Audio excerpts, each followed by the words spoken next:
Agent 47 and Diana Burnwood are the world's top assassins working for the ICA. Unknowingly, they have been hired by a shadow client to target a number of operatives of Providence, a secret organization working in the highest echelons of power. Providence's controller, the Constant, approaches Diana and makes her a deal. Eliminate the shadow client and learn about 47's past. But when 47 discovers that the shadow client is Lucas Gray, his lost childhood friend, he and Diana switch sides to fulfill an old pact: destroy Providence. Together, they manage to capture the Constant, forcing him to reveal the identities of the 3 Providence partners. Eliminate them, and the war would be over. However, the Constant has an ace up his sleeve.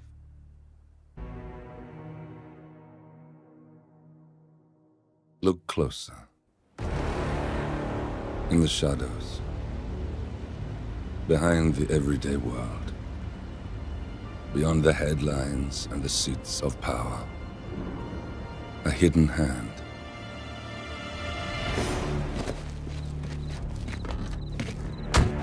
A kind of company known as Providence. To it, we were just assets. To use and throw away. To do the unthinkable. The unforgivable. And it never gave us a second thought. Until now. After decades in the shadows, we are fighting back. Me and 47. Much has been lost, but we are closer than ever.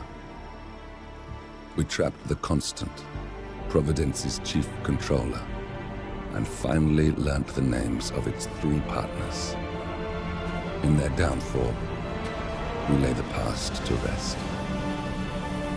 And, just maybe, look towards the future. 47. It's time.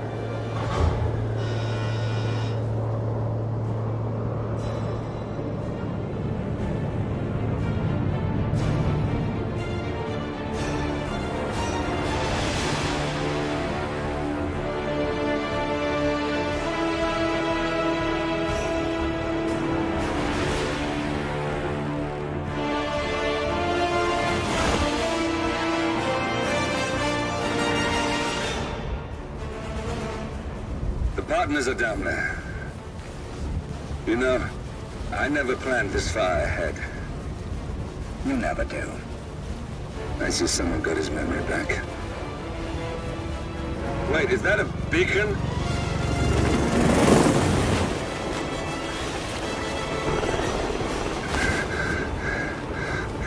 What the hell? Base. Alexa Carlisle's helicopter just took off. Confirm target locations, over. Diana, what's the status? Right. We have a situation. Carlisle has left the building. And I think I know why. The Constant has escaped. He persuaded one of the sailors into setting him free. And since then, he's been seizing control of Providence assets and resources. I can only assume Carlisle is rushing to contain the damage. If she slips away again... We'll keep track of her. Make sure she doesn't. Meanwhile, the plan stays the same. Your destination is the Scepter, the world's tallest building where the partners are laying low, courtesy of their host, Sheikh Omar Al-Ghazali. Marcus Stuyvesant is 5th-generation old money. His family made its fortune in real estate and banking, and were at one point the chief landowners in New York. Carl Ingram is a powerful Washington kingmaker whose family grew rich selling gunpowder during the American Civil War, and later established a globe-spanning empire in oil, coal, and steel. Both families long since retreated from public view, but their quiet dominance endures to this day. Now, the partners likely suspect that we're coming, so Mr. Gray will infiltrate building controls and disable all electronic doors and elevators. Stuyvesant and Ingram are about to find they have nowhere left to run. Right. This is our moment, 47. Providence ruined our lives with the flick of a pen. Today, we return the favor.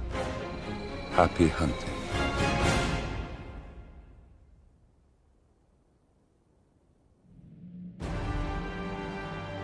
Welcome to Dubai, 47. Today is the inauguration of the scepter, and the ceremony is well underway. You will find Marcus Stuyvesant near the building's signature art installation. While a paranoid Carl Ingram has ensconced himself in his penthouse suite, security on highest alert. Mr. Gray is already in position and ready to assist. Good luck, 47. 47. Come in. 47, do you copy? I'm here. Are you in position? I'm heading towards the point of entry. Good. Get back to me when you're there.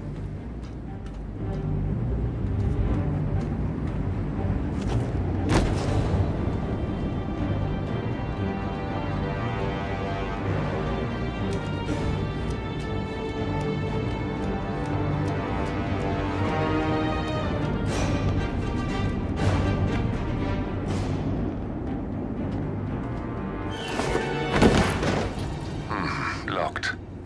47, use your camera and scan the lock, will you? I think I can override the Windows controls from here.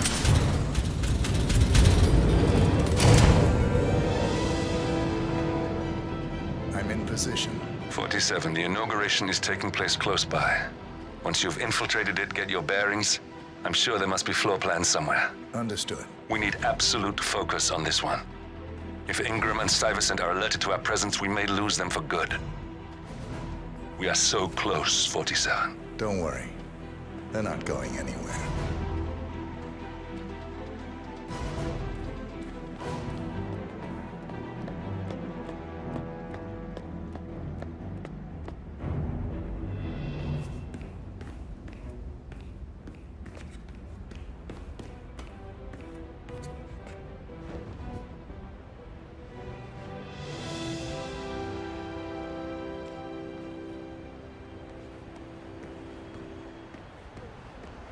Welcome.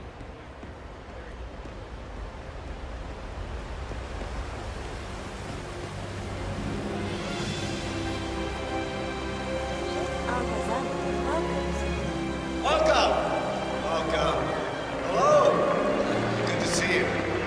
How lovely to see so many friendly and familiar faces here today. Now, this has been a dream of mine for a great many years. And as all of you know, I am from one of the less privileged sides of the respectable Al-Ghazali family. But with a small loan from my father, I soon built up a construction empire that was worthy of the great Al-Ghazali legacy. So, I would like to thank my cousins. Listen, I want to talk to the partners directly. Make them understand why all of this is happening. And that terminal gives me an idea. There's a server room near the Sheikh's personal reception. If you can gain access to it, we might be able to recover useful intel from it. We'll have to work together to hack the system, but it's our best shot.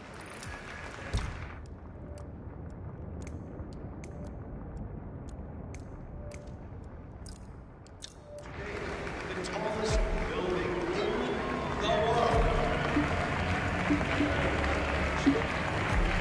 It looks like the staff area could provide you with a viable route to the server room.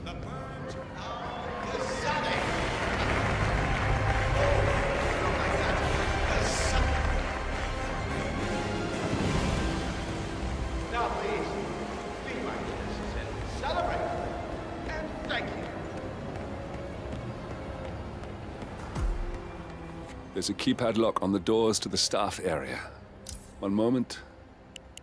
All right, try this. 4706. There's quite a bit of security here. One moment. You ready for some more fresh air, 47?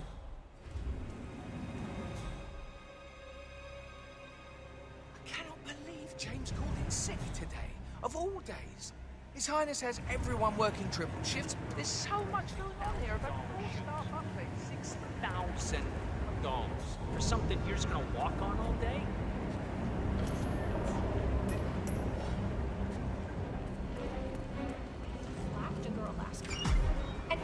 I think I can open that window remotely. Scan the lock with your camera and I'll have a try. Drawing blood.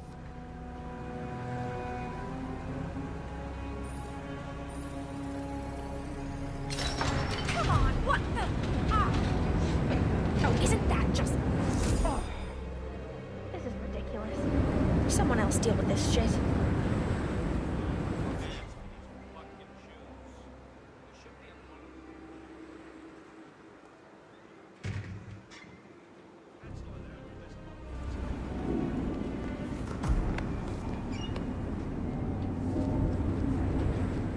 Sheikh Al-Ghazali is reaching out to his worldwide network of lawyers and financial contacts, attempting to restore the lost power base of the Providence partners.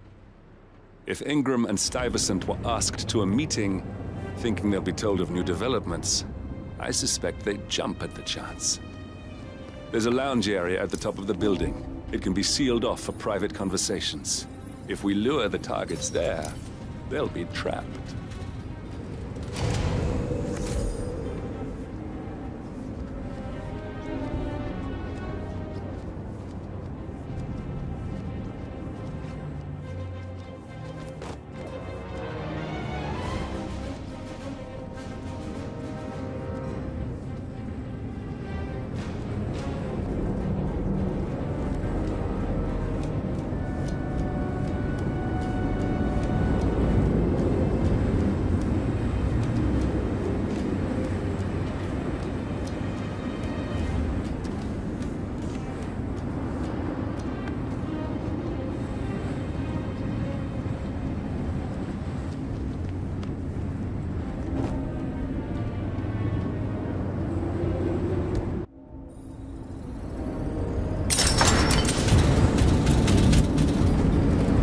The server room should be behind one of the doors in this hallway. Jeez.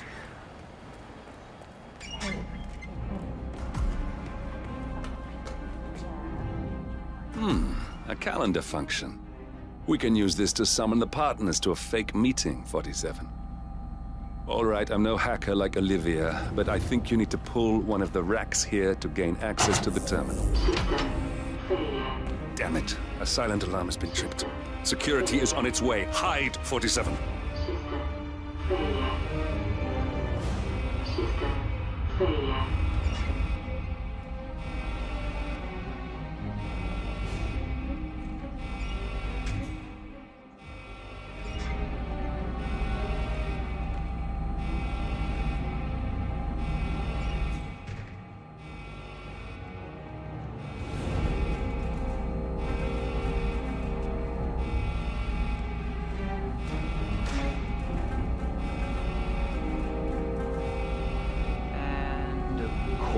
It's all fine here.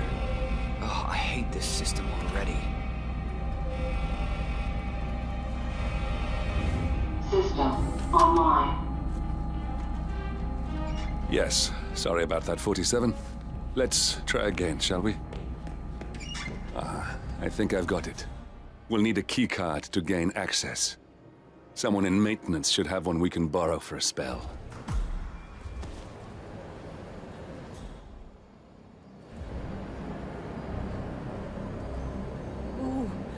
Ugh. No, just a bit of foil. Got my hopes up for nothing.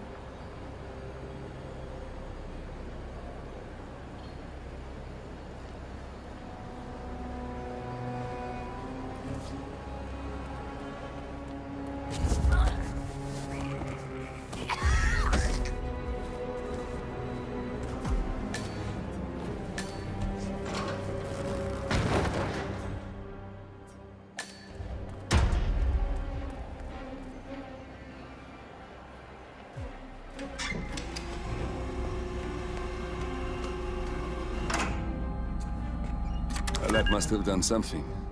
Can you see anything different in the room?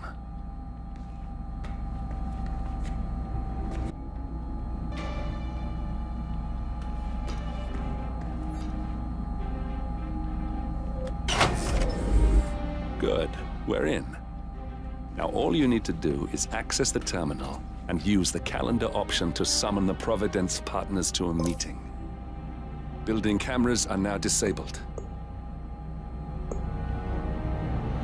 Elevator doors are now open.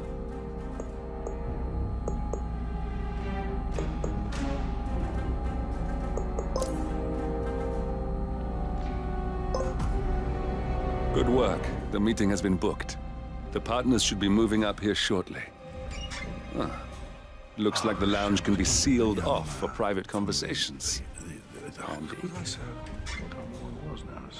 Excellent. I see the partners moving. You should join their meeting. Time to end this, 47.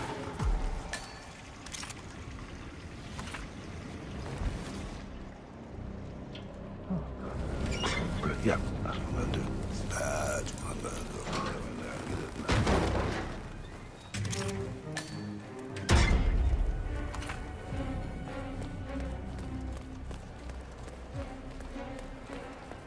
Hello.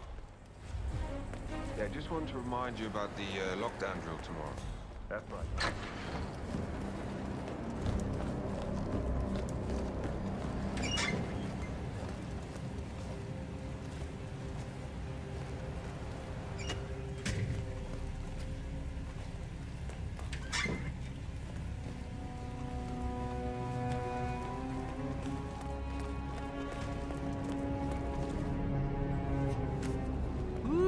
Someone's all kitted up.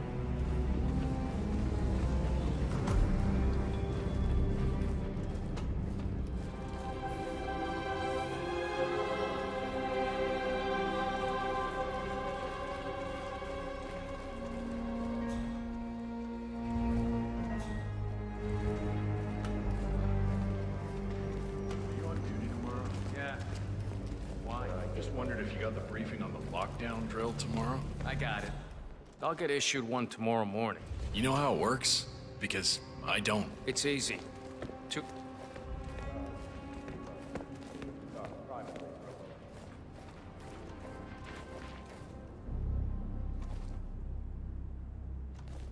The partners are alone now. I'll activate the panel controlling the room's security features. When you're ready, use it to start the show. Now we'll just wait for the partners to be alone. Leave us. Then you can activate the room's lockdown feature.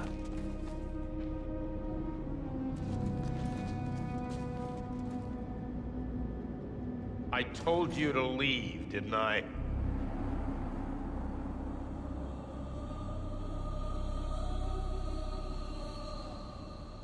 Please vacate the room. This is a private conversation.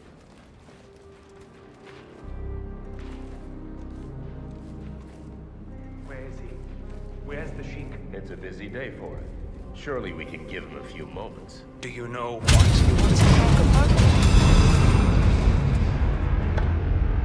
What's this? Carl? Did you do that? I certainly did not. I have no idea. We need to get out. Where's the security panel?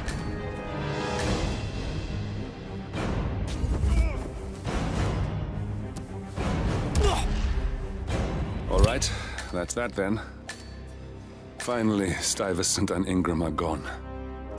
Providence will soon be no more than a bad memory. 47. Thank you. I'll meet you at the rendezvous on the edge of town.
that's your winning face, I'd hate to see you lose. We underestimated the Constant. Yeah, he's a glorified desk clerk. He's not just after the money.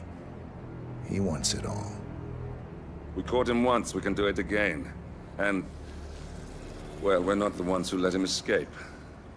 You still don't trust her. I don't like executive decision makers. Look, you don't have to follow her, you know? Soon, this will be over. Maybe it's time to think about the future.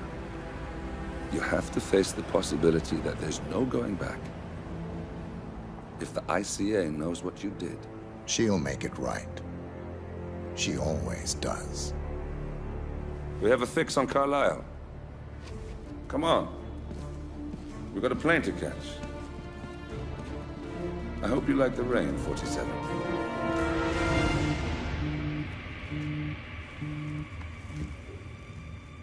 Miss Burnwood. How did you... I have everyone's number. You really ought to know by now. You planned this? All of it? Don't be silly. I just played the hand I was dealt. We'll find you. You had me. Where'd that get you? We handed you an empire. It's for the best. The partners were complacent, set in their ways. But power is more than just security. Providence can be an agent of change. Surely you understand. Or you will. Soon enough.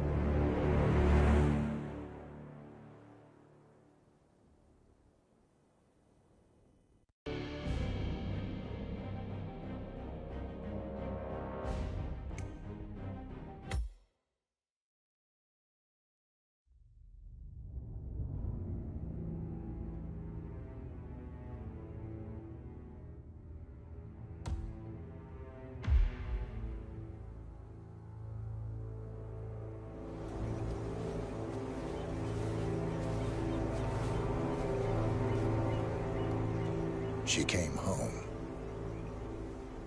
Carlisle's lost an empire. You fall hard enough, you tend to be reminded of what truly matters.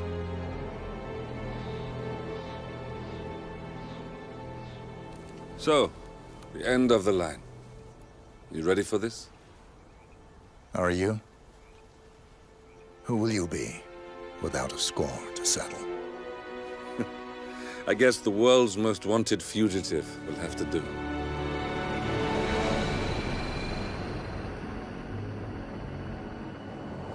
Alexa Carlisle is dead. According to the funeral invitation, that is. So naturally, it caused quite a stir when the late matriarch turned up at the breakfast table, alive and kicking. Carlisle, wisely sensing that her number is up, has emerged from exile to tie up loose ends and secure the Carlisle legacy. She may be a monster, but you have to admire her due diligence. Carlisle descends from an ancient line of warrior aristocrats. Her great-grandfather made a killing in the Second Opium War and established an empire in shipping, railroads, and newspaper publishing. While largely unknown to the public, the family still asserts its quiet dominance over global transport and logistics, media, and technology. Most senior of the partners, Alexa Carlisle, is cold as ice, tough as nails, and sharp as a razor. Incidentally, it was her late father who first brought the three families together after the end of World War II at this very house, meaning that this gentleman is the birthplace of Providence. It began here, and it ends here. Talk about poetic. One more thing. According to our intel, Carlisle keeps a case file on the Constant. Information that may be helpful in his recapture, so don't leave the estate without it. Right. Happy hunting, 47. See you on the other side.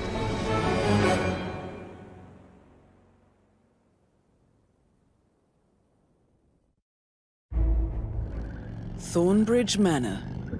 The Carlisle family's home for countless generations. The Revenant Alexa Carlisle and her 3 adult children, younger brother Zachary, grandson, and daughter-in-law, are all gathered to conduct Carlisle's sham funeral. Curiously, Carlyle summoned a famous London PI soon after arriving this morning, but his purpose at Thornbridge is yet unclear. Now, the target knows that you're coming, and her guard detail is top-notch. So Mr. Gray will secure their nearby field HQ and intercept all calls going in and out of the estate. Any appeal for backup is going to fall on very deaf ears. Good luck, gentlemen.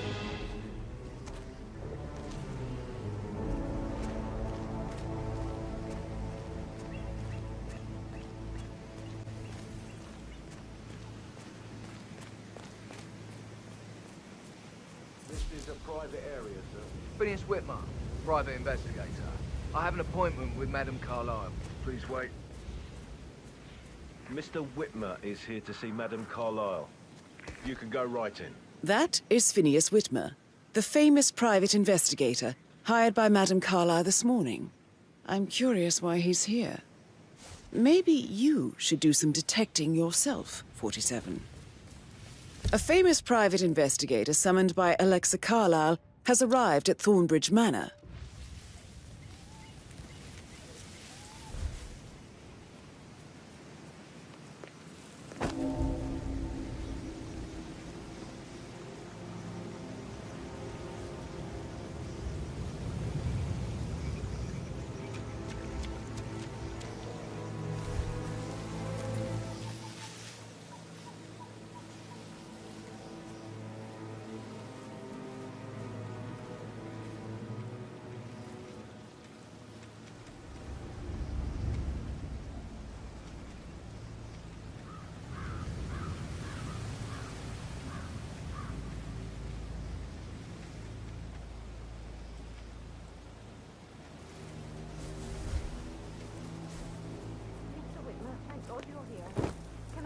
Madame Carlyle. Please do. If you'd follow me.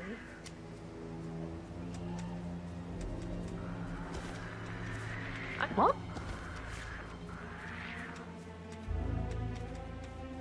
I'm sure I saw something. No, I'm just tired. I know I oughtn't say anything, but I'm so relieved you're here. Everything's just so strange. Preparing for Madame's funeral, and then she turns up alive. But then the awful business with her brother Zachary, and all this security.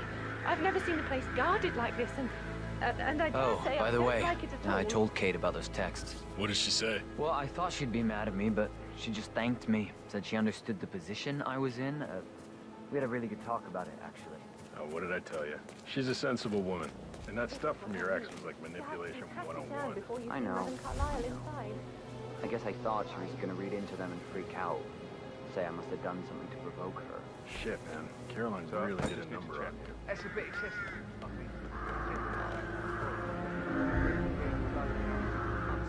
You know what we're doing, sir. Don't worry about that.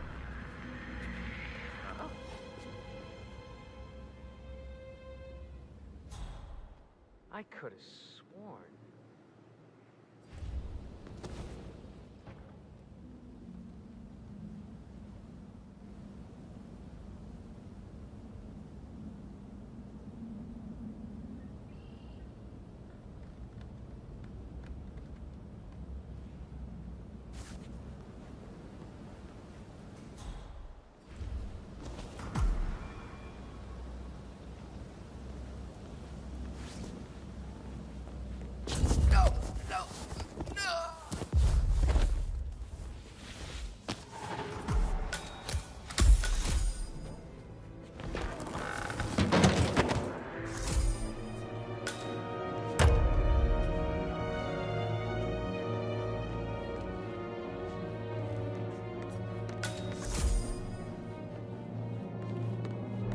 Mr. Whitmer, thank you for coming on such short notice.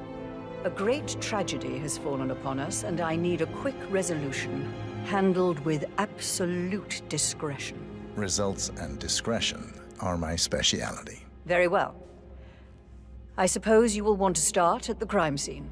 In my experience, a thorough examination of a potential crime scene is half the job done. Good. Fernsby will take over from here. I am Mr. Fernsby, the butler. Madame Carlyle has asked me to assist you in any way possible. Mr. Whitmer, I understand that you've traveled from London. Would you care for some refreshments? Or do you prefer to go straight to Mr. Zachary's sleeping quarters? I prefer to get started. As you wish. If you'll follow me, sir.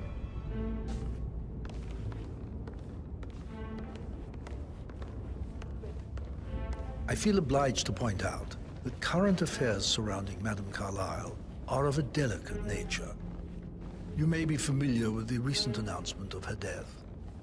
You will probably learn that a staged funeral is scheduled to take place tomorrow. Madame's children were not informed until this morning that their mother was in fact not dead at all. So please bear with them. Looking good if they today, seem sir. affected by the rather unusual situation.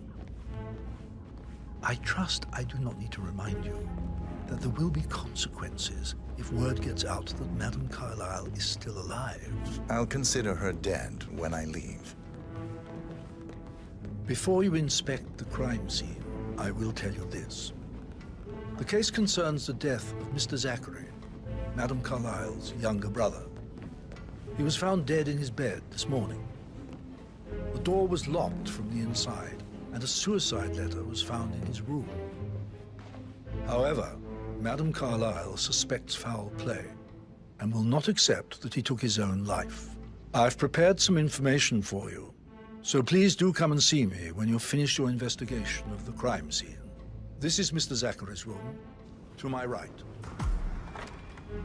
A locked room murder mystery, 47. I trust you'll get to the bottom of this. Why don't you use your camera to scan the dead body, 47?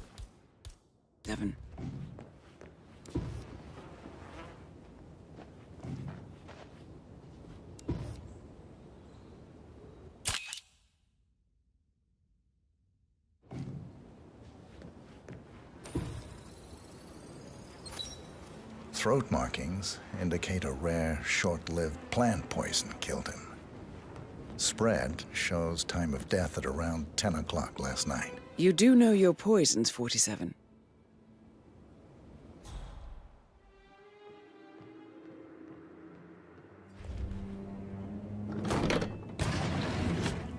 A hidden door. It's a secret passage. This could explain how the door was locked from the inside. A photocopy of the floor plans. Somebody's been researching the secret ins and outs of Thornbridge Manor.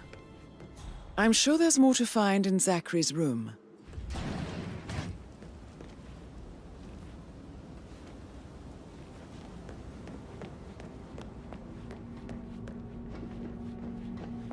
Hello, sir.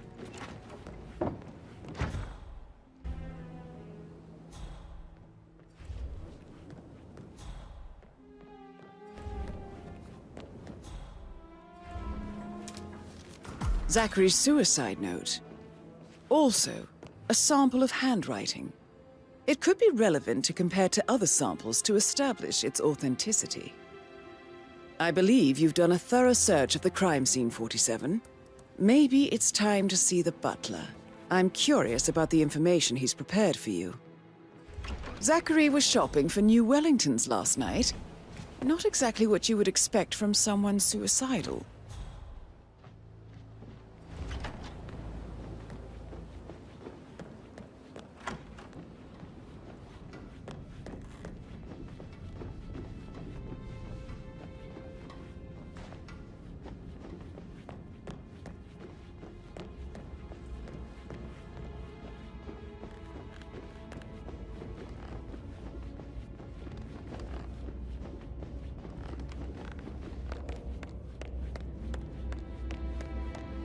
Hi there.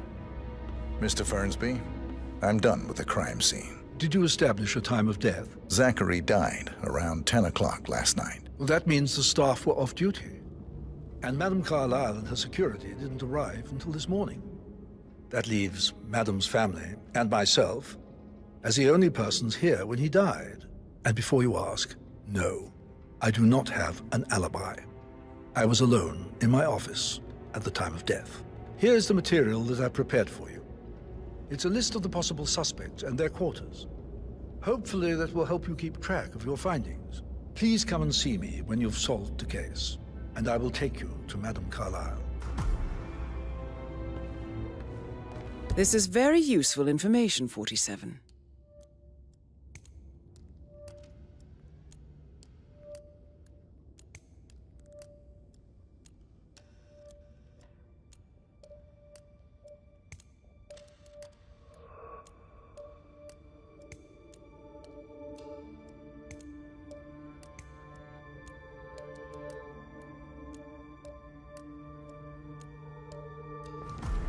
So how does one solve a murder mystery, 47?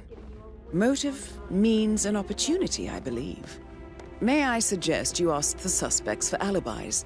Or perhaps you prefer searching the manor for clues first? Make sure you focus on your work. I will. I don't need one more maid crying. Patrick Carlisle.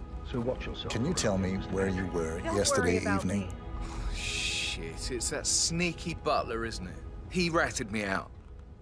Elaine, give us some privacy, would you? Don't tell Mother, okay? She's really tense these days, and the last thing I need is more hassle. I took that pretty blonde, Rosie, for an evening stroll. I mean, how the fuck am I expected to cope for an entire weekend in this shithole? I'm bored out of my mind. So, is that it? What did you think of Zachary? Creepy as hell. No ambition. Imagine deciding to live in a museum. You know, Father says Zachary and Alexa used to be two of a kind. He had a great future ahead of him, then suddenly, he just gave up everything. What an idiot. Thank God Daddy chose looks and brains over pedigree when he married Mummy. I don't have to worry about the inbreeding so customary in these circles. If that's all, I think I'll get back to my slow death by boredom. Did you see anything suspicious last night? No. I reckon Zachary topped himself. I know I would have. Or perhaps Mr. Fernsby. I don't like him. He could have done it. Yo, Anne, what's up? Relax, man. I said I'd get you money. It's just gonna take a little longer. Jeez, and how's that my fault? Calm the fuck down, Ant. You know I'm good for it. I'm a Carlisle. I'm made of money. Just gotta go.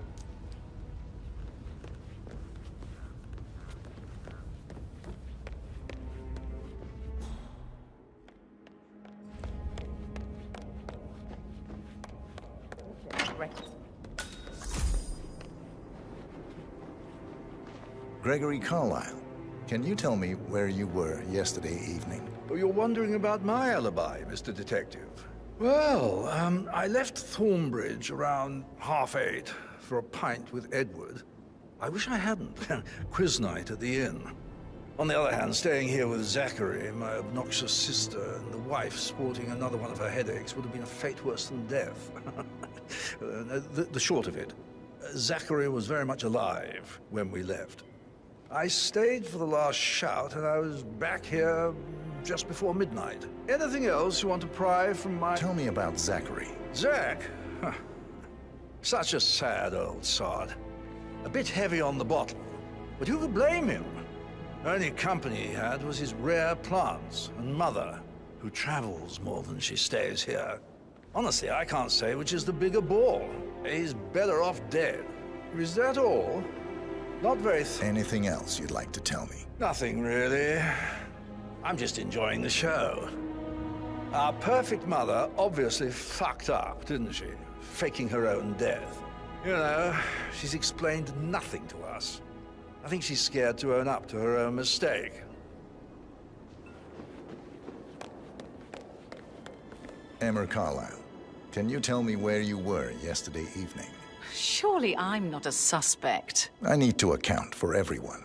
Well, I spent the evening with my family, but I got an awful migraine and had to take to bed. Everyone can attest to that. I believe I went up when the boys sat down for a drink around 8 o'clock. Anything else you want to know? How did you feel about Zachary? I might as well be honest. His presence was always awkward. But how do you have a meaningful conversation with a man who only cares about plants? In my opinion, Alexa bears some responsibility for how this ended. She supported his self-limiting behavior by letting him live here. Is that all? Have you noticed anything else out of the ordinary? Nothing special comes to mind. Except, perhaps, I did get a feeling that Zachary was depressed, not just sad. I suppose he realized that he had no one with Alexa gone. Even Alexa must feel the pangs of guilt over that one, letting him believe she was dead. Then again, guilt isn't her strong suit.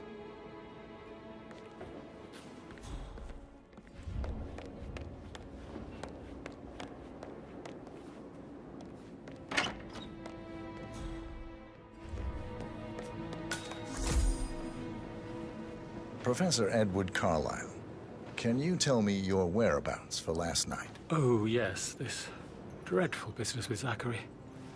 I stay at the local inn. You see, I prefer not to spend the night here at Thornbridge Manor. My brother Gregory came along for a nightcap. He'll never admit it, but I think he understands that I find this whole thing upsetting and wanted to provide some comfort. I believe we went to the Stag's Head around 8:30. If that's all, I have a speech to write. Can you tell me about Zachary's behavior last night? I certainly didn't expect him to commit suicide. Sure, he was upset by Mother's supposed death. We were. But he seemed more engaged than usual. You should ask Rebecca. They had a long talk. Did you know that he hadn't left Thornbridge Manor in nearly 50 years? His plants, Mother, and the staff were all the company he had. Anything else I can do? Did you notice anything else out of the ordinary? You mean apart from the fact that we came here to bury our mother and she shows up alive and kicking? Zachary found dead in his bed this morning? Or perhaps that the planned funeral is still taking place and I have to do the eulogy? And Mother will surely have a strong opinion on it afterwards. I can't breathe. Excuse me.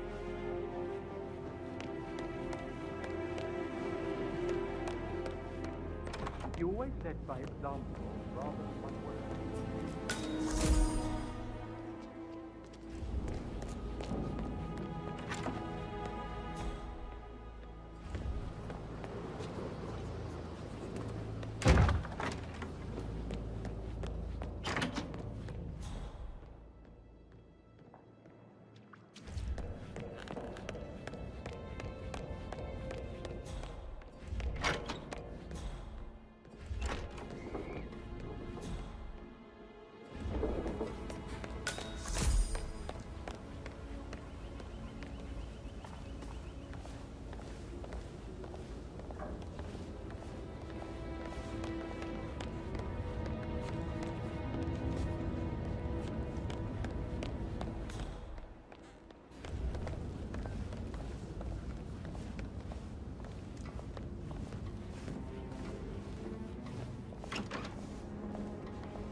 Rebecca Carlyle, can you tell me about yesterday evening? We don't really see much of each other, my brothers and I.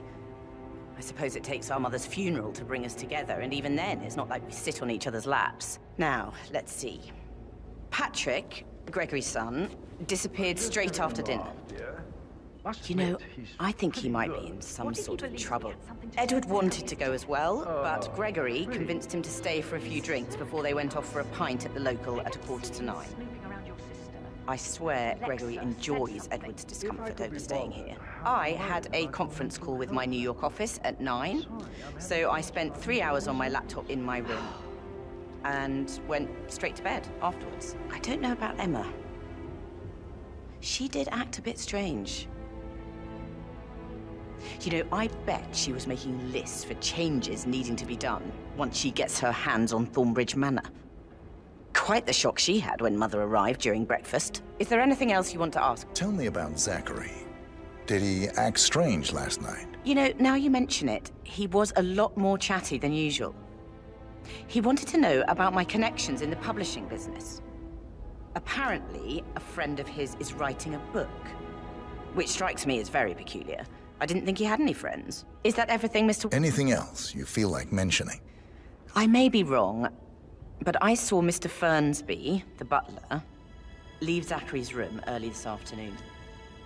And he seemed a bit startled when he saw me in the hallway. It's probably nothing. Oh, and one more thing. Please be kind to Edward. He can only take so much. Is there anything else you want to ask me?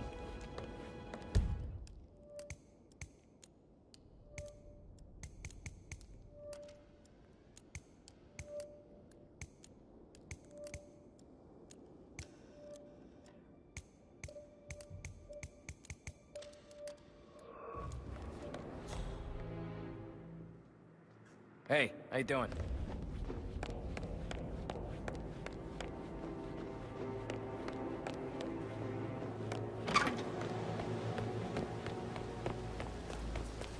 Bad news, I'm afraid.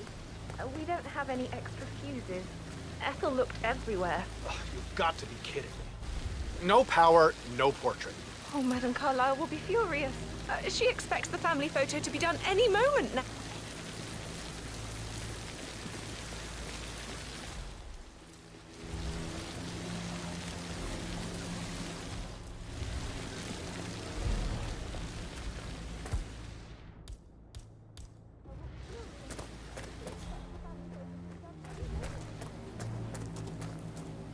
I don't believe for a second that Zachary committed suicide. We'd only just run through his plan for the spring seedlings yesterday. He was upset. Sir. His sister was dead. I'd say worried about how things will be handled. I said that any stray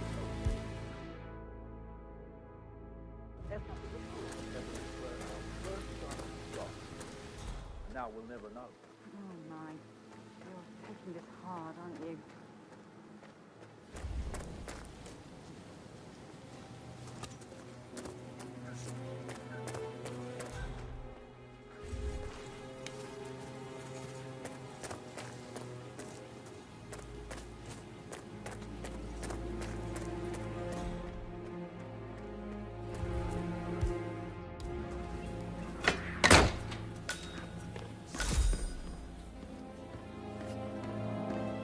Broken lab equipment. It looks like it was recently used, though.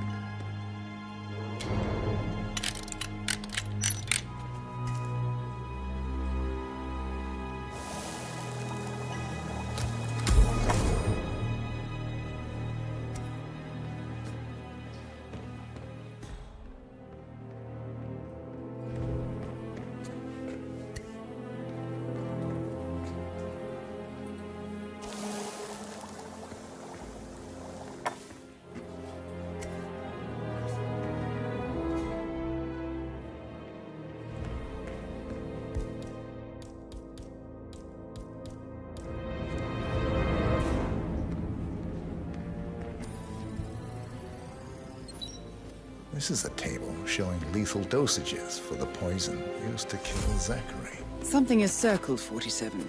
Female, age 65 to 79, 60 to 64 kilograms. I'd say Madame Carlyle is next in line for a poisoning.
Like that, I bet you've worked with a lot of... So I think, yeah. That door leads to Emma and Gregory's room.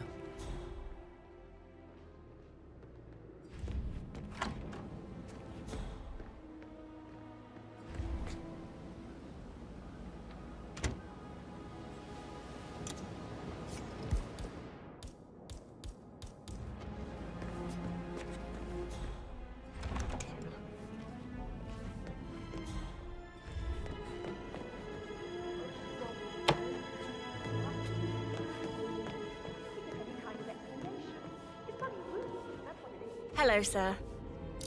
Okay.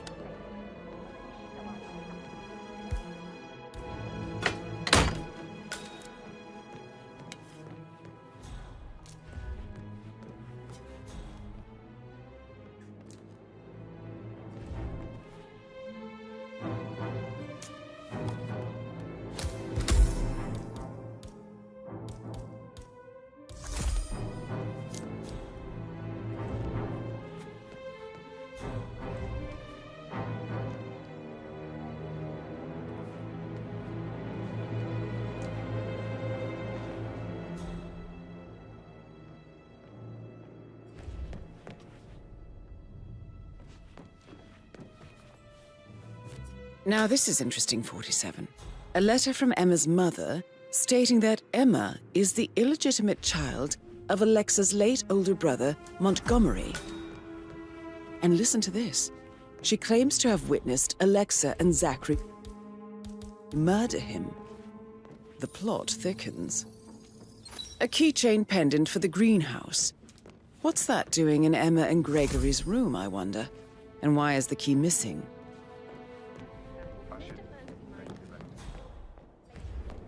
You have uncovered enough evidence to tell Madame Carlyle that Emma is the murderer. Quite the detective, 47. I'm impressed. I suggest you go tell Mr. Fernsby. Unless you think there are more secrets to uncover.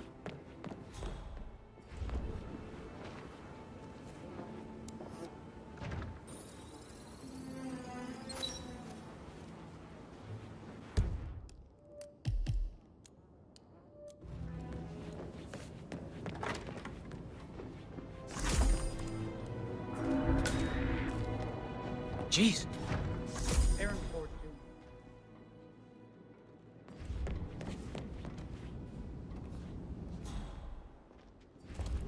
That is the door to Rebecca's room.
This all confirms that Arthur Edwards stole everything from Madame Carlyle. Perhaps you should let her know how bad it is, 47.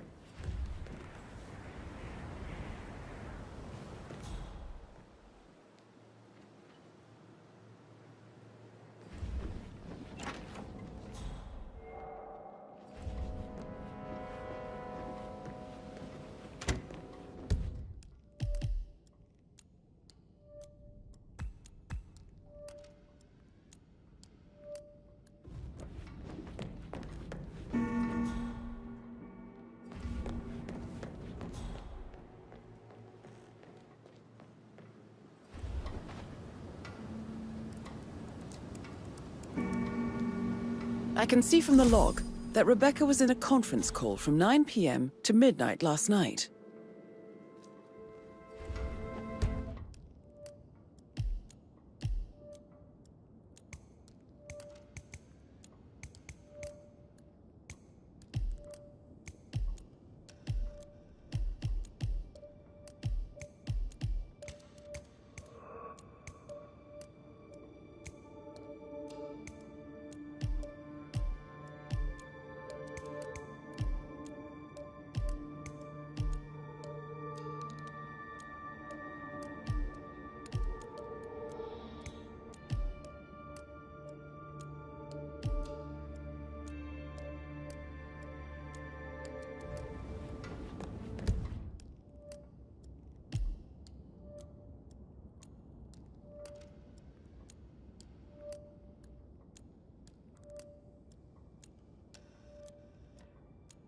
I received a small token from Milton Fitzpatrick London Bank.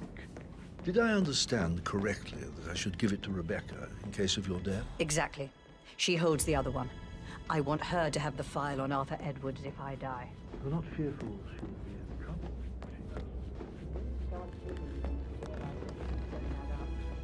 Inevitably getting her in trouble.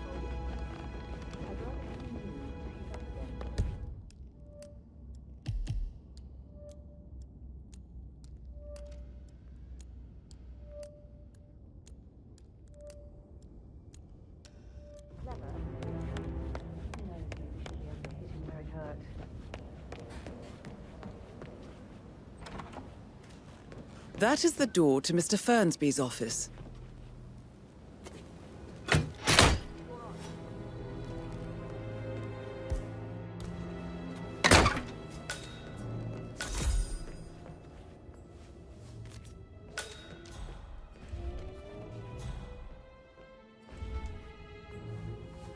Painkillers. Lethal if you use enough of them. But not the poison used to kill Zachary. Of course, Madame Carlyle doesn't know that. Are you considering to frame the butler, 47?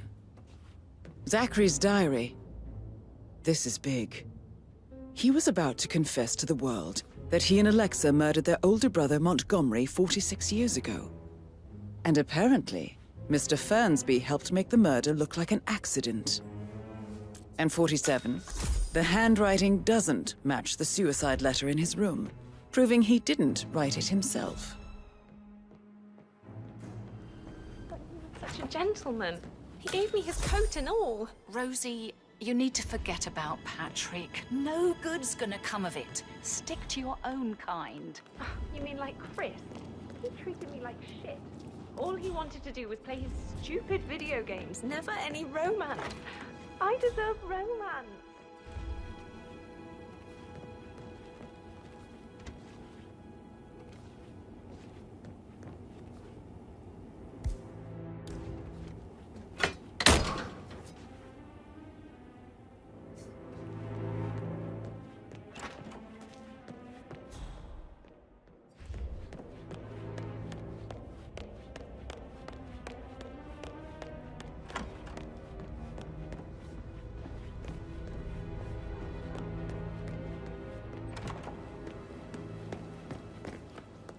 Did you give the...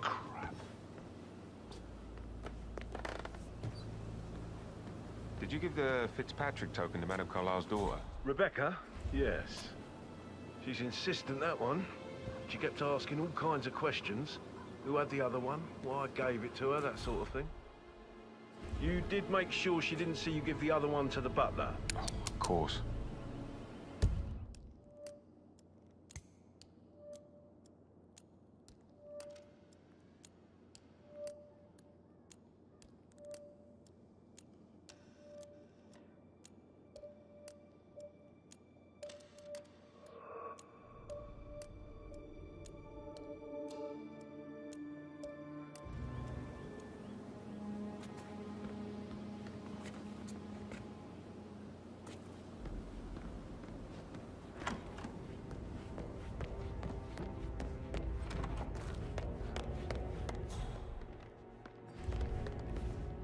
I'm ready to present my conclusion to Madame Carlyle. Very well. If you'll follow me, sir.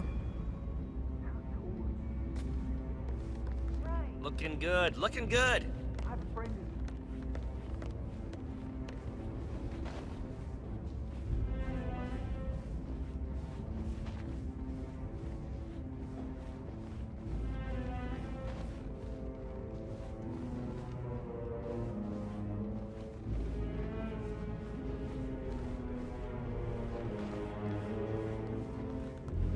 Sup?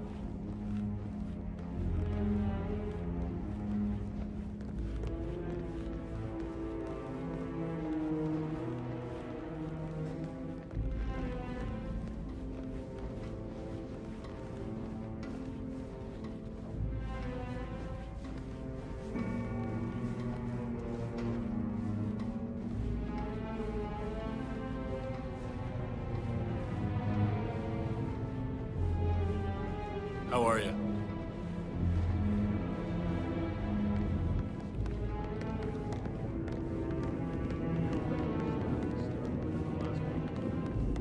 Not that I know of, no. Can't be too careful. Part of the job. This is Madam Carlyle's office. Please step inside.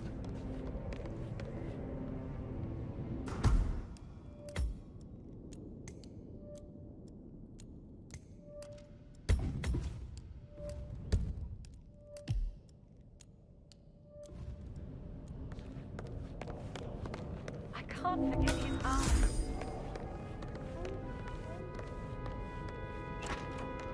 Your detective skills have gained you access to the Lion's Den, 47. Now, go claim your reward. So, Mr. Whitmer, you've reached a conclusion. Take a seat. Please, go ahead.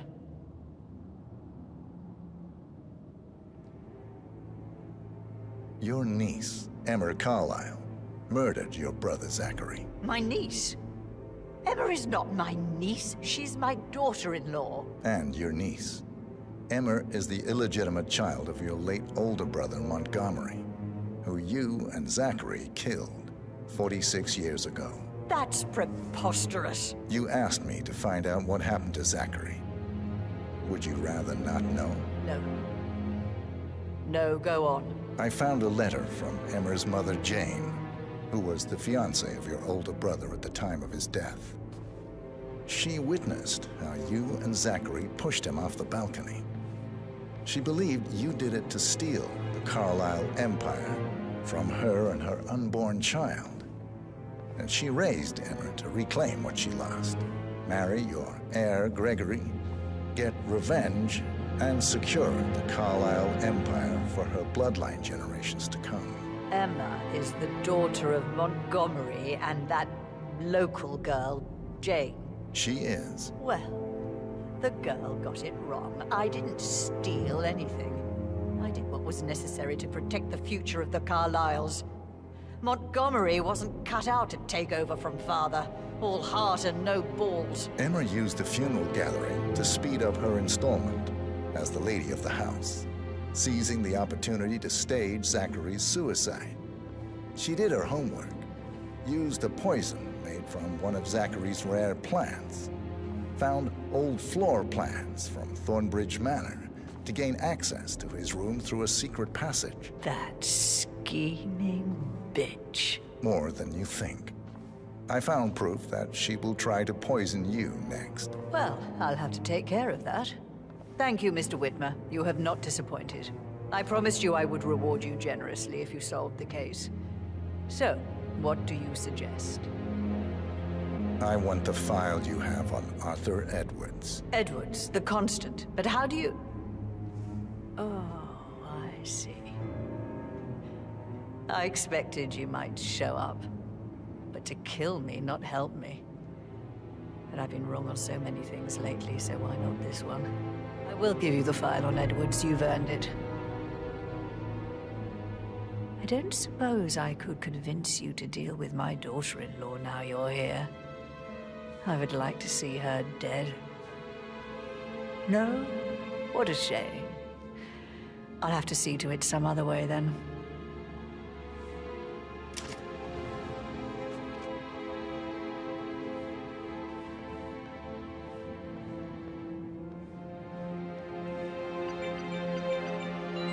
The file you want is in the safe. God, I hope you get Edwards and make him hurt. I need some privacy. Thank you. Good work, 47. That's the file on Arthur Edwards secured. Time to take care of Madame Carlyle.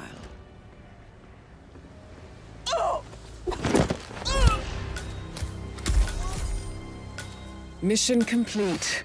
Well done, 47.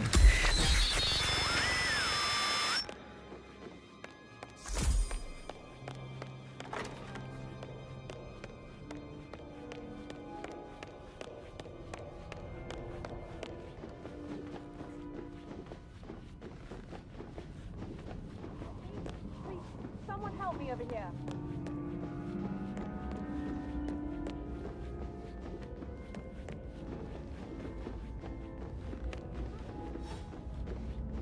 Bad things going on.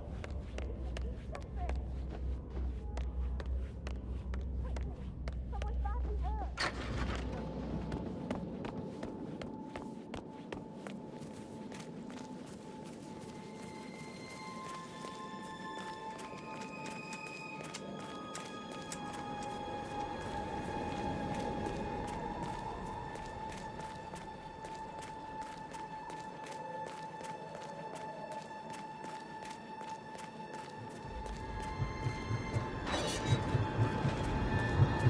'47. They're everywhere. Go, get out! It's the Constantine.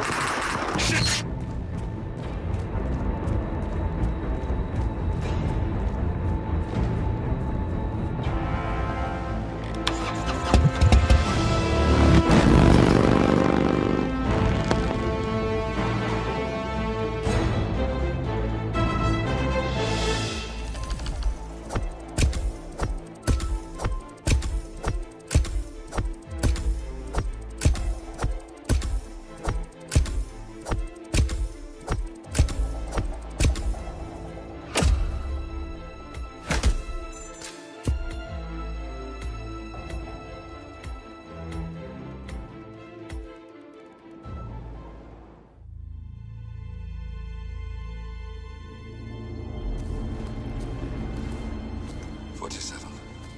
Don't respond, just listen. Diana can't help you now. You need to find Olivia. She will know what to do. I wish there had been more time.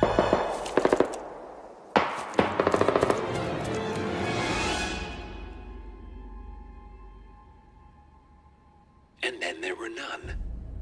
Thank you, Miss Burnwood. Now, it's my turn.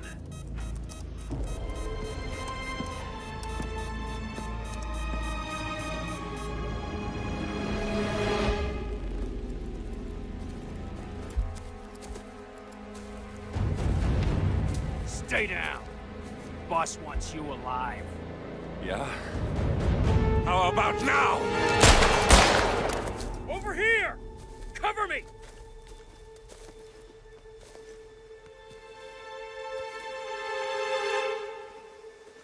Walk away! Or what? You gonna take us all on? Don't. Tell the Constant to start running!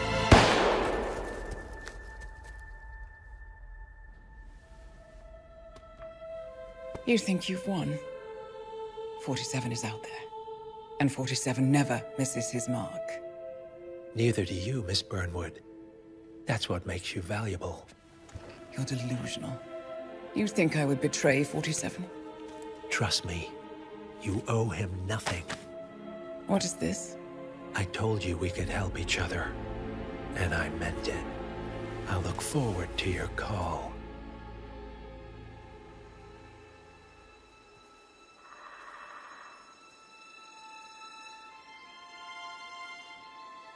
Gray is gone.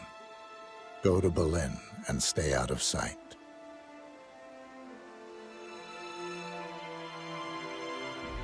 We're all that's left now.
We've been compromised.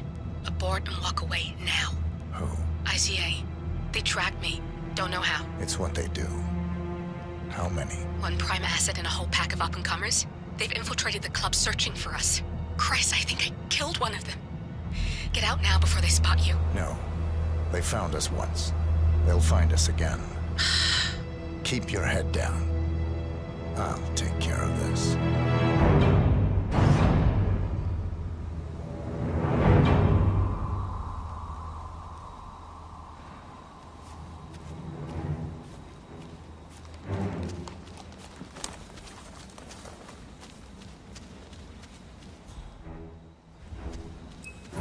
It's me. You copy? Come on. I can hear you.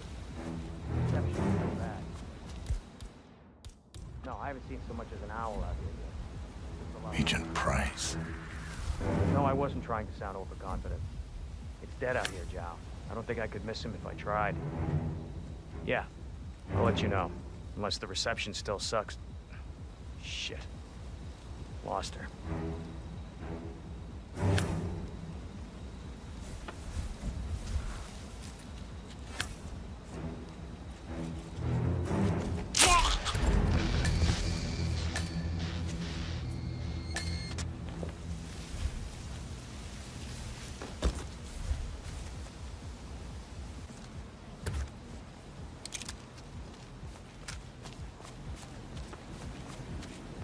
This is like looking for a needle in a haystack.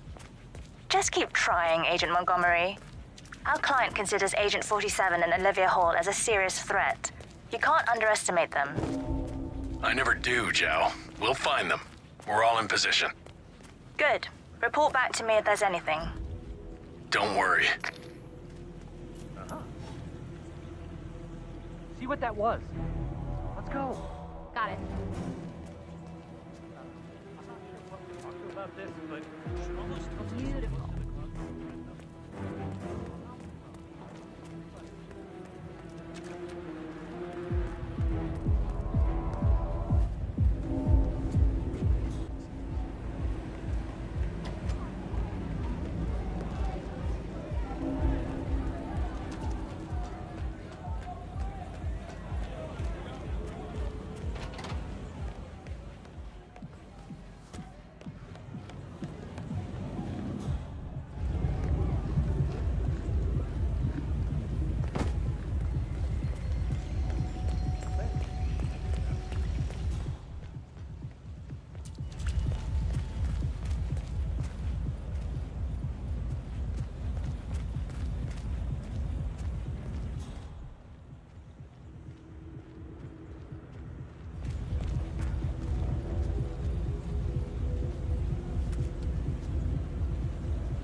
This is Agent Swan reporting in. We've got no sign of 47 yet, but I'll let you know if something catches my eye. Be careful, or you may not spot him until it's too late.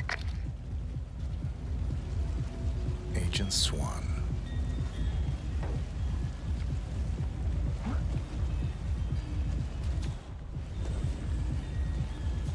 Dude, you know that's very suspicious behavior, right?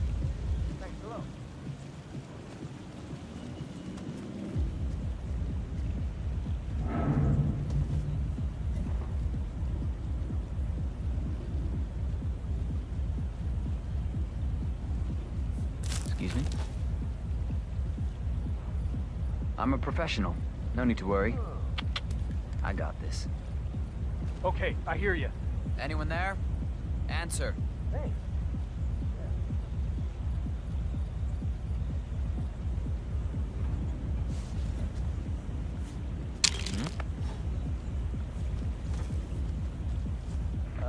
Got some strange noises here. Looking into it. Over.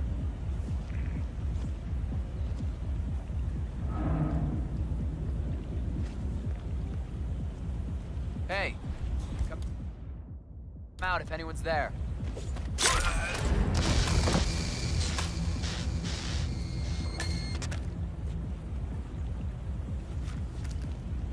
Agent Swan, are you still there?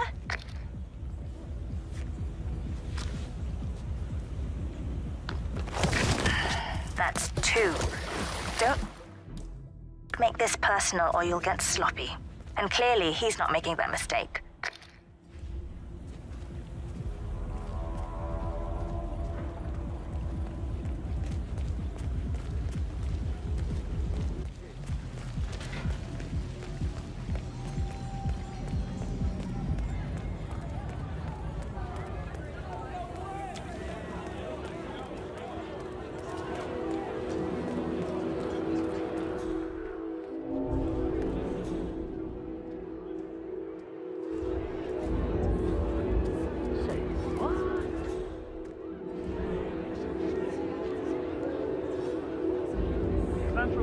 Some crack is hauling something around.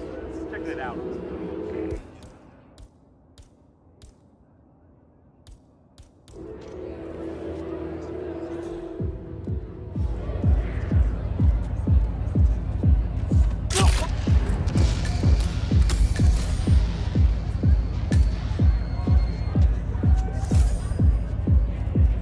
Davenport, come in. Agent Davenport, are you there?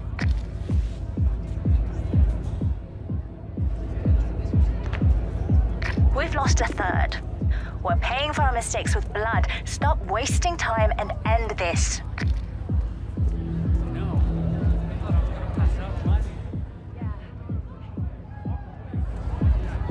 What a fine day, sir.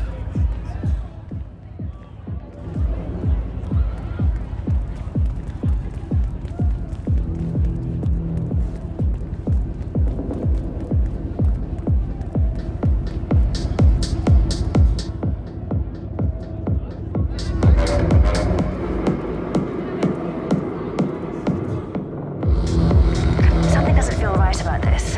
He's good, but he's not psychic.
Chamberlain here. Nothing.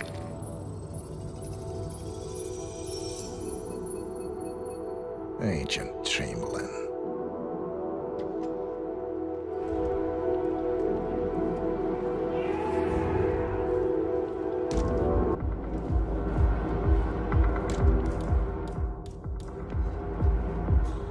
Any news from the security room? I got nothing. Are they buying our cover? Yeah, they believe we're working for one of the other channels.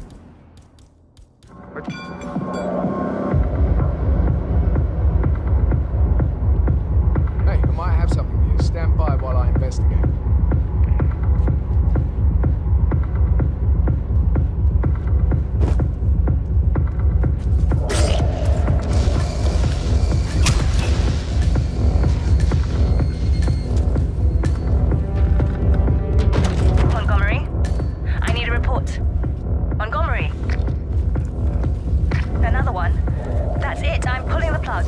Get out of there, now.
You have to put this sticker on your phone. No photos allowed.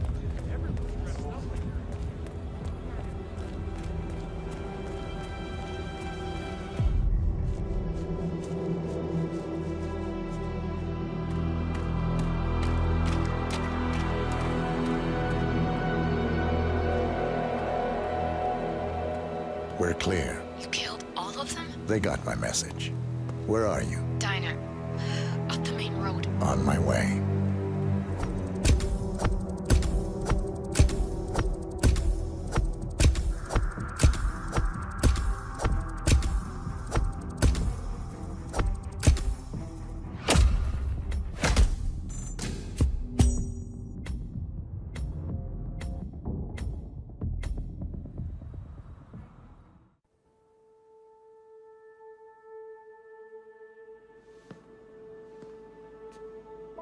You're hurt. You should see the other guy. Never killed nobody before. What you did back there. You really are all Gray said you'd be. 47. He didn't suffer, did he? He made it count.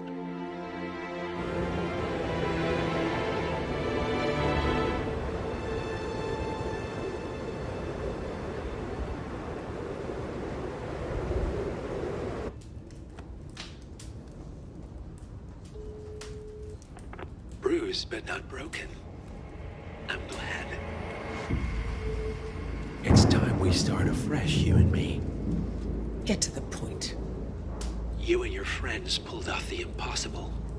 You stormed the heavens, took down the untouchables, and yet here we are. Status quo. It just goes to show you can't fight power, Miss Burnwood. Power never dies, it only changes hands. The best you can do is claim it. I never cared about power. Power is a tool, Miss Burnwood. It's the thing that gets you to the thing. As the next constant, you can be the agent of change. Transform the system from the inside, or be transformed by it. No risk, no reward. I'll need to think about it. No, you won't. The real question is, what will you bring to the table?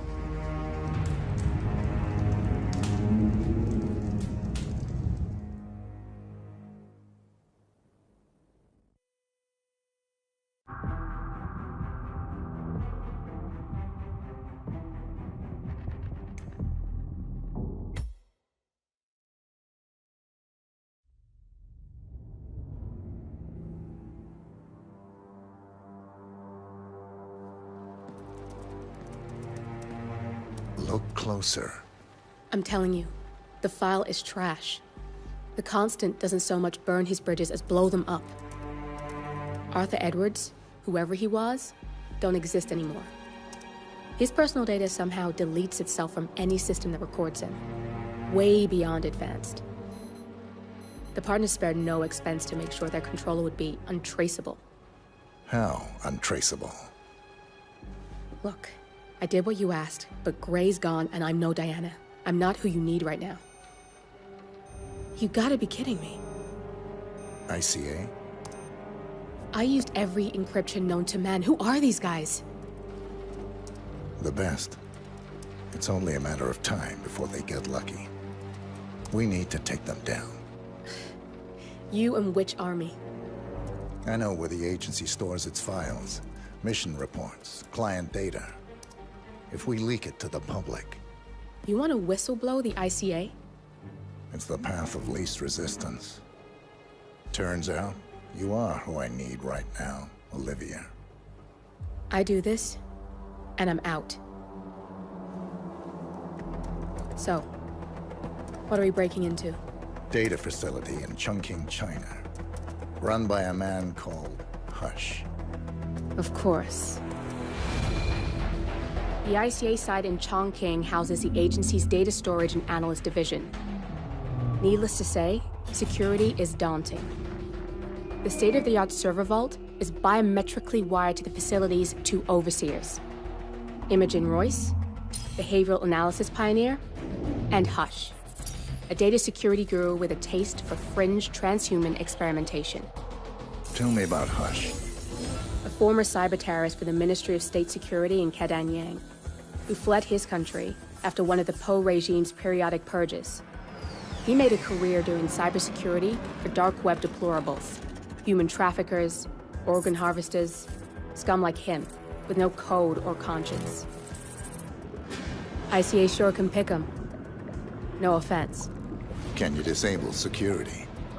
A dual authentication protocol ensures that any handling of data must be directly authorized by Hush and Royce.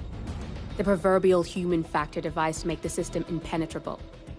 Luckily, I found a loophole. If both overseers should unexpectedly die within a short space of time, the system reverts to a temporary fail-safe protocol, which I can bypass. Take them off the board, and you'll have free access to the data core. And I'll handle the rest. And you're sure it'll work? Look, I know Hush. If I'm wrong, we won't live long enough to regret it. All right. I will leave you to prepare.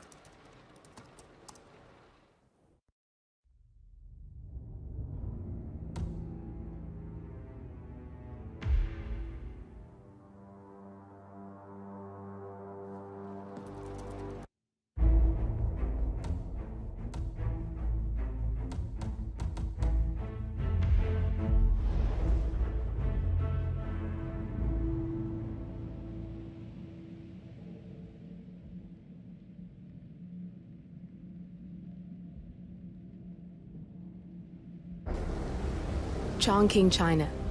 This city is Big Brother's wet dream with more than 2.5 million cameras covering 15 million people. Privacy is a four-letter word in this place. It's pretty ironic that a cloak and dagger organization like the ICA keeps its most valuable secrets here. You'll find Hush conducting his fringe experiments in an abandoned apartment building, while Imogen Royce, the archivist, runs the day-to-day business of the ICA data facility. I just hope you know what you're doing, 47.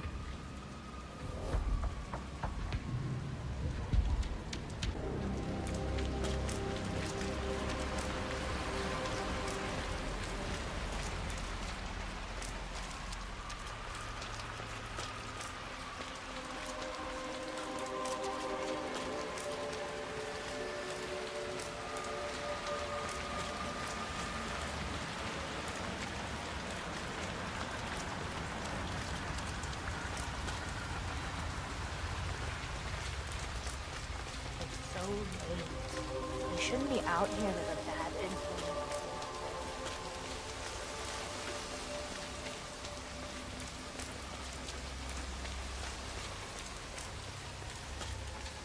Ah, my knee is so sore. Like that. I fell over.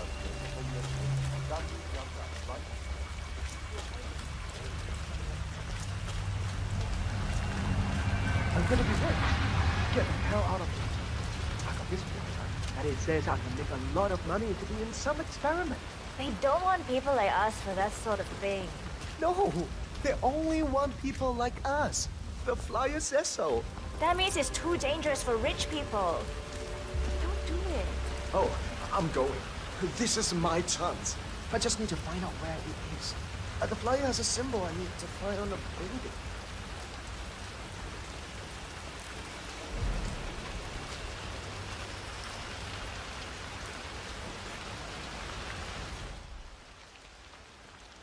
I'm gonna get an umbrella when I'm rich. And boots. Sit up.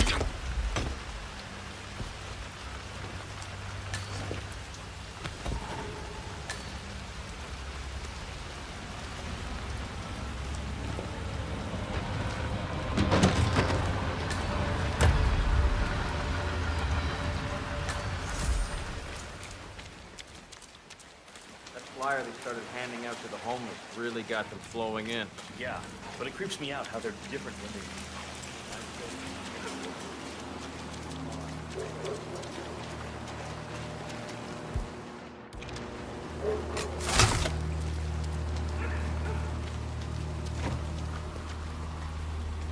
Hi there. Let's get you out of the rain, shall we? Hey there. Frisk you first. Oh. I'm sorry. I thought you were someone else. Just relax. You'll be on your way in a sec.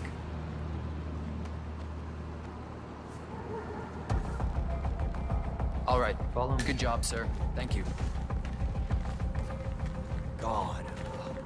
What's that smell? It's you. Oh, how can you stand it? Your clothes are so filthy, I can literally taste the stench. When did you last change your outfit? Seriously. I change my clothes all the time. Yeah, I bet you do. It's in there. Go take a seat. They'll get you and the other guys to sign up. Full compensation for the above-mentioned is part of the agreement when signed, and you waive all future rights to seek further compensation. Yes. Who would you like to benefit from the proceedings if you yourself are incapacitated? Would you excuse me?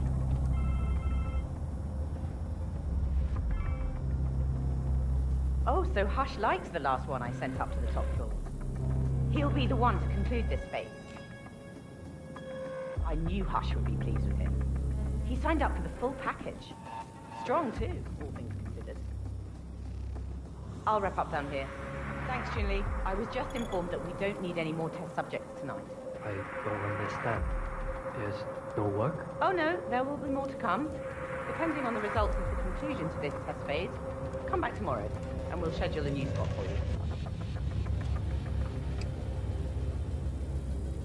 Come in and take a seat. Hey, how you doing?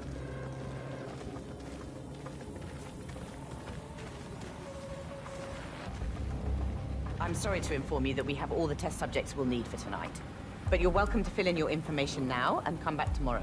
A guard is waiting outside the door. He'll escort you out of the building when you're done. Help yourself to an apple. For your trouble. I do need my vitamins.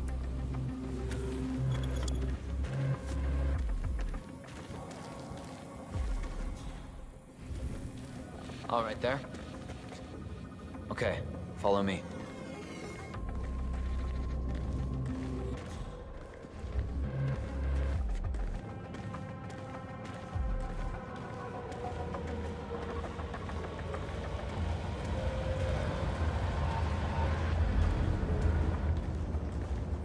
I need to get you out the building.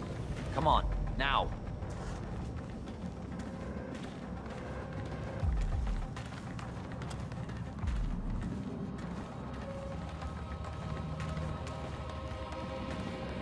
Excuse me? We don't need any more subjects today.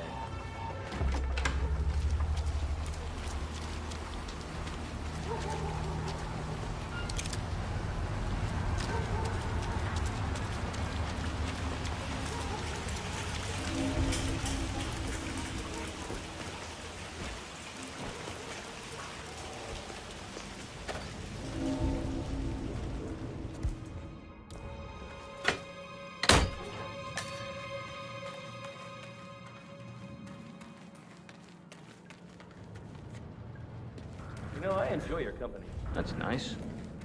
Me too. Yeah, that last guy wouldn't shut shut up about these Germans. An hour. What are those?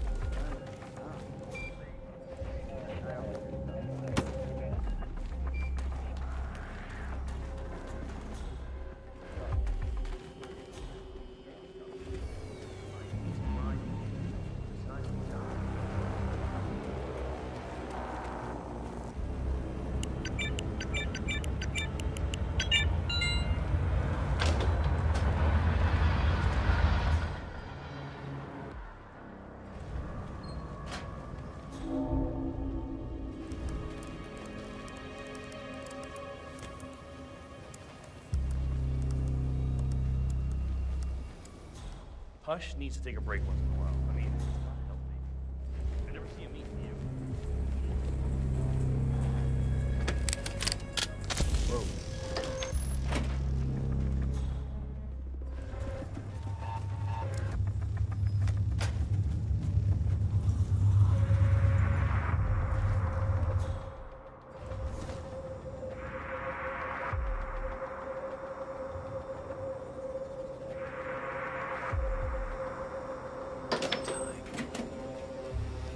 Flip it. You're on, baby. Yes!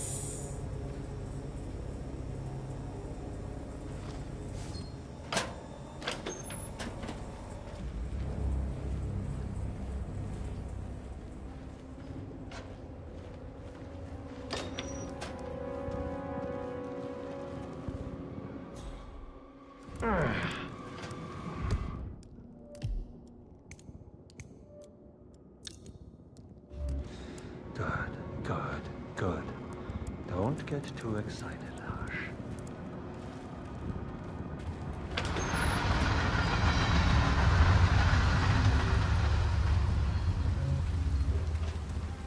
Where's the final test? Everything is ready. Please the motor control phase of my experiment. He's in the bathroom, having second thoughts about signing up. Make him come out. Great, that's final experiment. I don't want to hear it. Get him out. Really change things. My family will be so proud.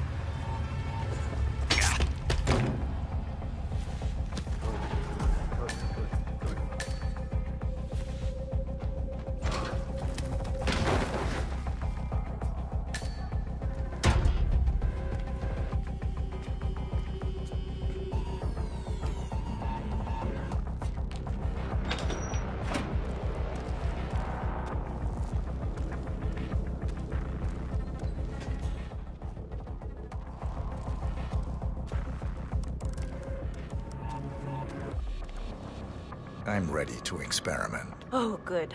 I'll let Hush and Sister Lei know.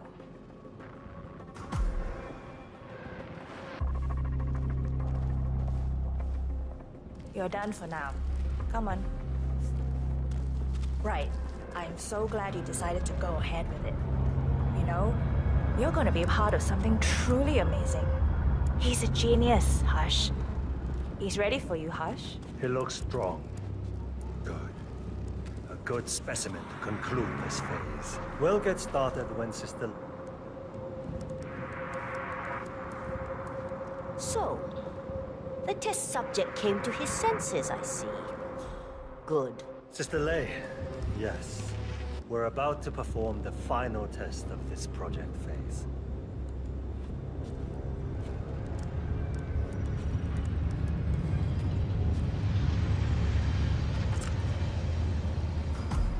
Sit down. One-on-one with Hush 47. Make Ready him when hurt. you are. Junli, let's start at 100% signal strength. No. I mean, no, there's no need. The subject is clean, cooperative. I was thinking 25% and then adjust if necessary. 60% is minimum. We'll get no motor control below, and I'm not wasting my time. But... 60. Log concluding experiment H109 initiated. Run calibration 60%. Signal strength 60% confirmed. H109 initiated. Load suggestion. Motor control. 44.1. Execute.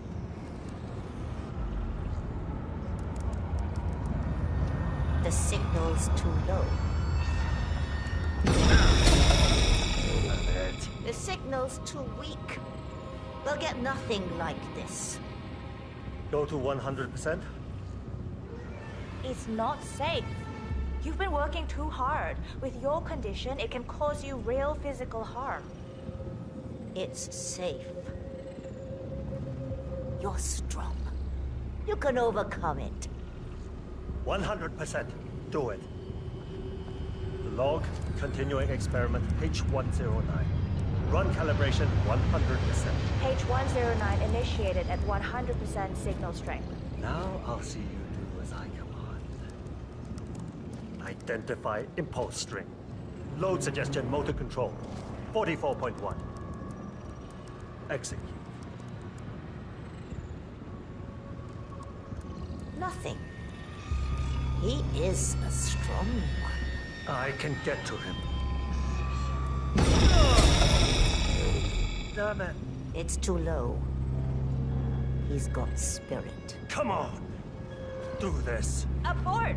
You're going too far. No. He's on the verge to break him. Go higher. It'll kill him.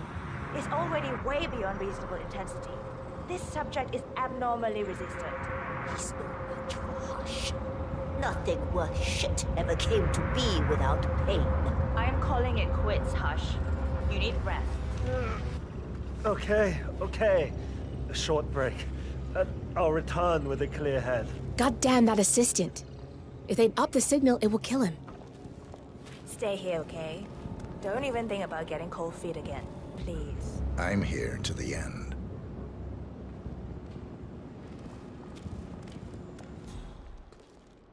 Right. I'm so glad you... I'm sorry, sir. I can't let you through, okay? We'll get Please leave started the area. when Sister Lay's here.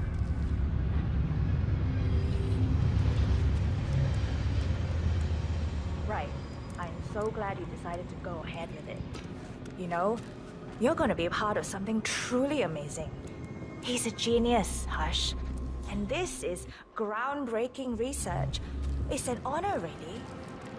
But, he's under a lot of pressure these days, so if you could just go and...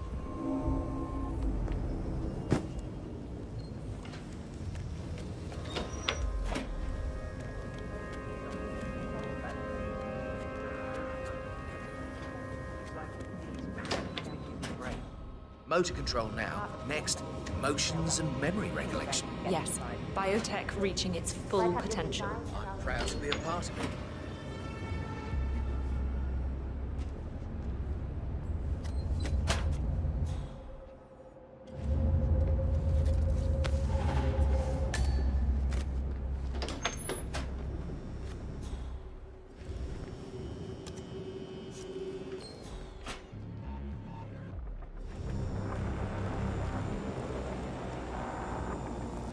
Feeling a bit better? What is that? Okay. Let's continue. What is the last thing you ate? I had a meal before the test. A Joe dog. A rich girl bought it for me. Did you like it? Yeah, it was good. What's happening to me? Why can't I remember how to stop?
done.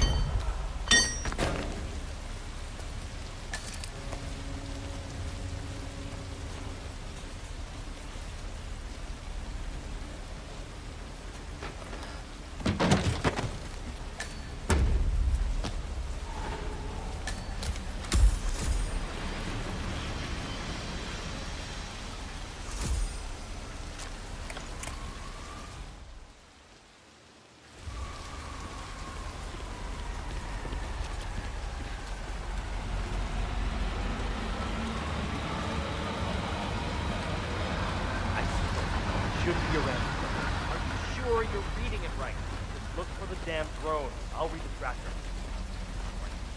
Royce is gonna fire our asses if we don't find it. Are they very expensive? Try very illegal. The chip in there, it plugs directly into Royce's project. Just keep looking.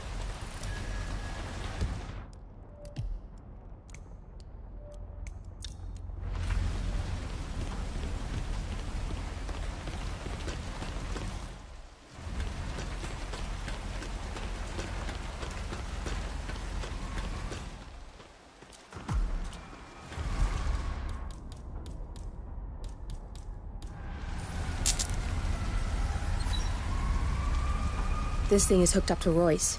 Pings her if it's damaged. I can use the transfer from this one, but if you take down a couple more, I might be able to piggyback the message and gain access to Royce's phone. This place is an excellent vantage point to take down some drones. I'm in. I just need to lock down the random sequence. Give me a second. I specifically said I wasn't... Damn! Millie had it. I need you to shoot more drones, and I'll lock the link.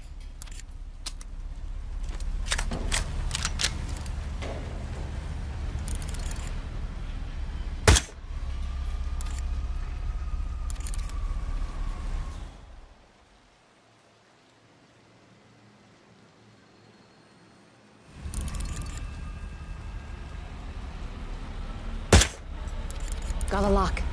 We can now listen in on Royce's phone calls. Royce here. Another drone just went down. It must be Hush doing this. Again? You scared him pretty bad last time. If you don't find out who's doing this and stop it, I'm coming up there myself. Nice shot. Keep it up and maybe Royce will make an appearance.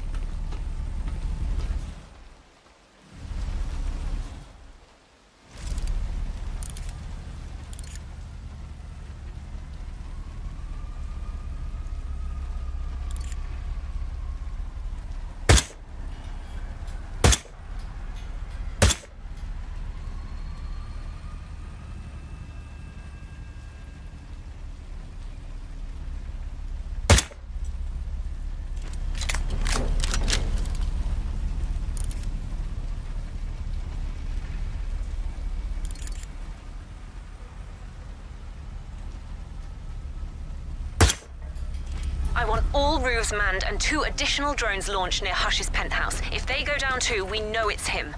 And then there's no more hiding. I swear he'll have to answer for this face to face. We may get more than we bargained for if you take care of those drones near Hush. Search the roof. There may be a potential hostile. Shoot on sight, even if it's one of Hush's people. Roger.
like Royce's drones are scoping out your building, sir.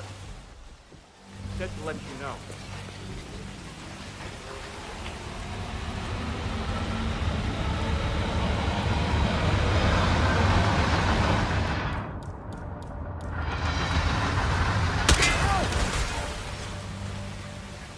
Find out what that was. Understood. We'll monitor the situation, sir. Not bad. I'll keep the signal up a little while longer.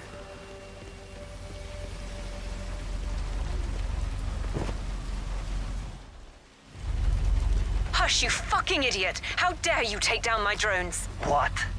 I did no such thing. You sent your ridiculous drones to spy on me.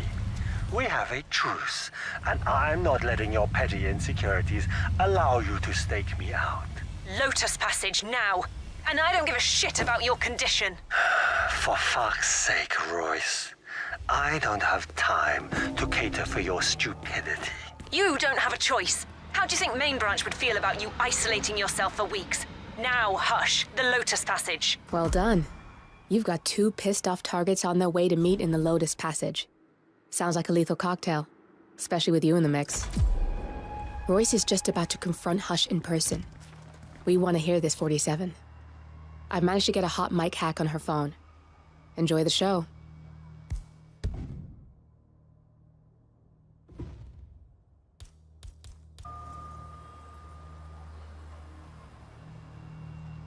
Damn you, Hush. This is ridiculous, Royce. I didn't touch your drones.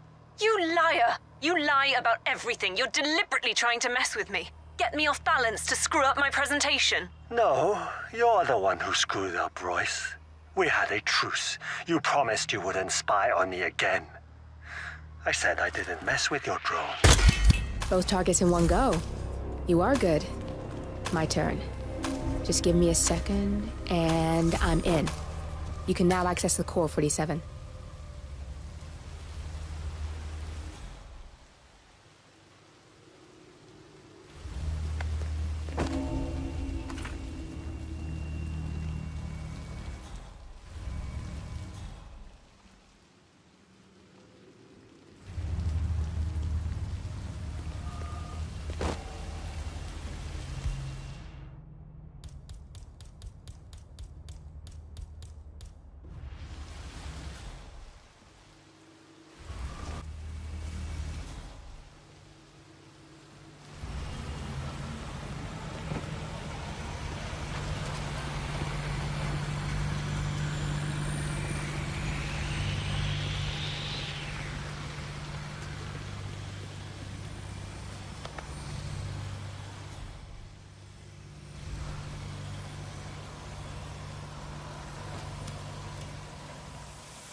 You can hack that panel with your camera, 47.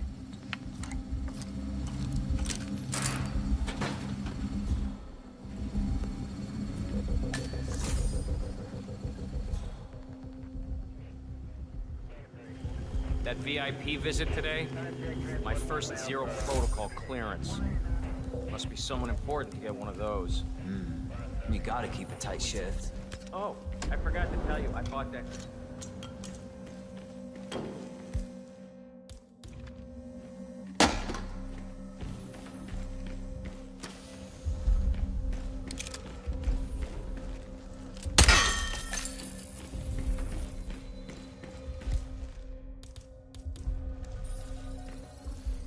Security protocol overruled.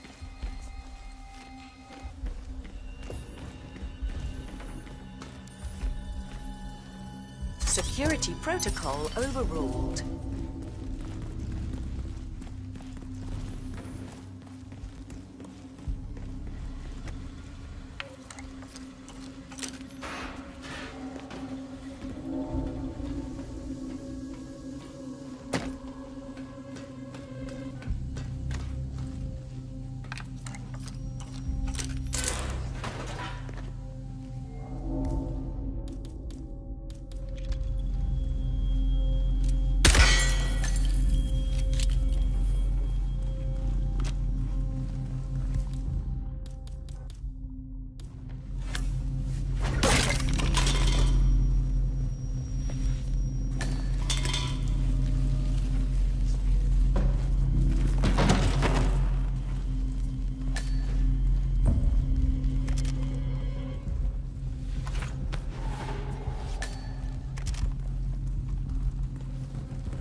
Hey there, Mr. Bodyguard. Oh, yeah. Security protocol overruled. Good, you're alone. I'm sealing the room and dimming the windows, 47. No need to worry about intruders.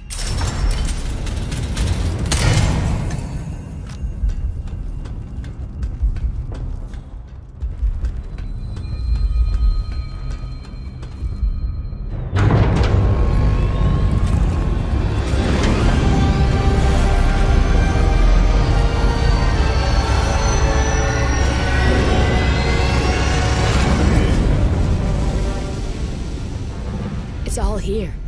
Clients, operatives, every hit the ICA ever sanctioned. Enough to shut them down for good. But first you need to locate all files referencing Diana and yourself.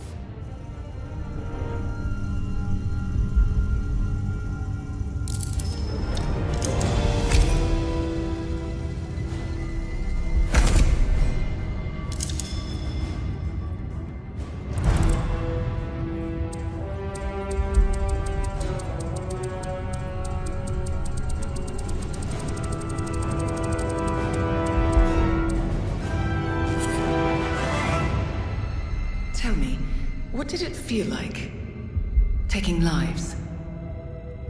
Random. Disorder. Well, we are here. Basic training starts at 0600 hours. I should leave you to prepare. Perhaps I see possibility where others see limitation. I choose him. The two of you go way back. I didn't realize that you... I don't know. I get why you want to protect her. So, wipe all the data referring to the two of you from their system before we publish the rest.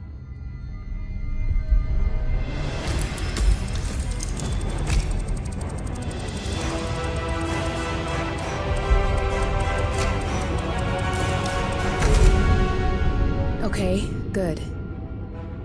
I've set up a link to an information nonprofit site. When you press that button, it's up there and the whole world will know. There's no undo, 47. This will shut the ICA down for good. You really okay with this? It's who you've been for so long. Maybe it's time for a change. I'll just return things to normal. No need to alert them we were here prematurely. Detected. Lockdown. Shit! I missed that. We're blown, 47. I can hold the doors for a little while. Use the vents to get out. Go, now! All personnel. Breach protocol initiated. This is bad. That means they'll shoot on sight. I'm gonna create some havoc, 47. Make the core melt down. Maybe we'll divert their attention a bit. Warning. Core overheating. Warning. Core shut down. Temperature critical. Warning. Fire detected.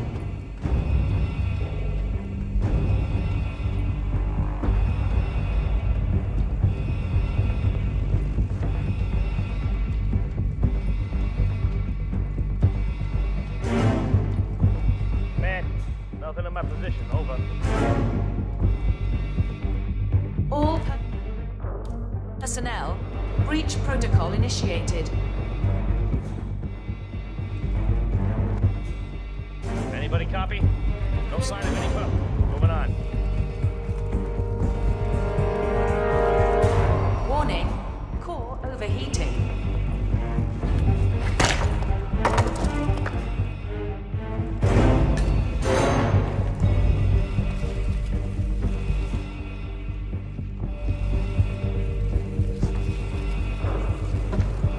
Warning. Fire detected.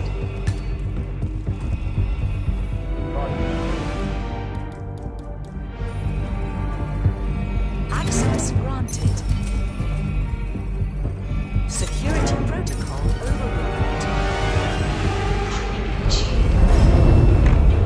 All personnel. Breach protocol initiated. Get my position.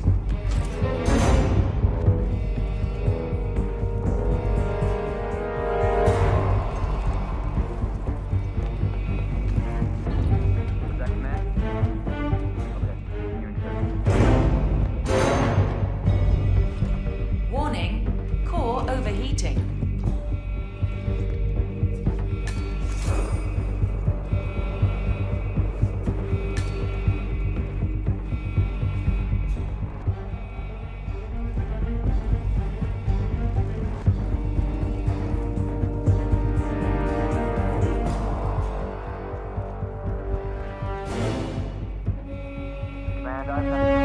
Warning. Fire detected.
Turning now to the data leak bombshell causing shockwaves across the world, the so-called ICA files.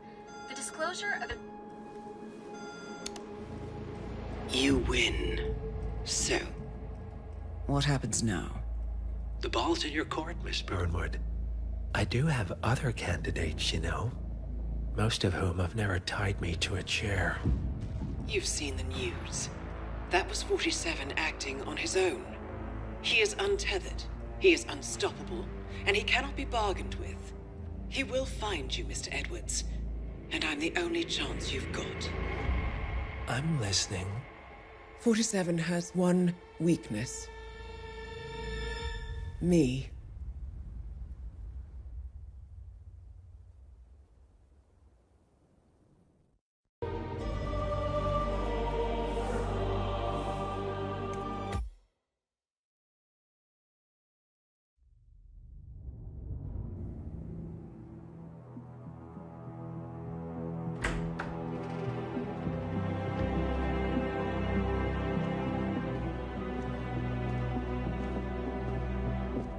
I found something. Buenos Aires International Airport this morning. Now watch this. Heralds. Trail ends at the airport, but turns out that a top Providence operative owns a vineyard in the area. Don Yates, of infamous New York law firm Morgan, Yates & Cohn. And get this, it's hosting his retirement party today. She's infiltrated them. She's sending a message. She needs my help. Could have fooled me. You don't know her. Anyway, if you're going after her, you'll need to deal with the Herald. Her name's Tamara Vidal, former CIA asset and political firebrand. She's a master of surveillance and the Constant's most trusted aide. She'll have eyes everywhere. You won't get far as long as she's in the game. Why are you telling me this? I thought you were out. Yeah. Old habits, I guess. Anyway, I need to go. See you around, 47. No, you won't.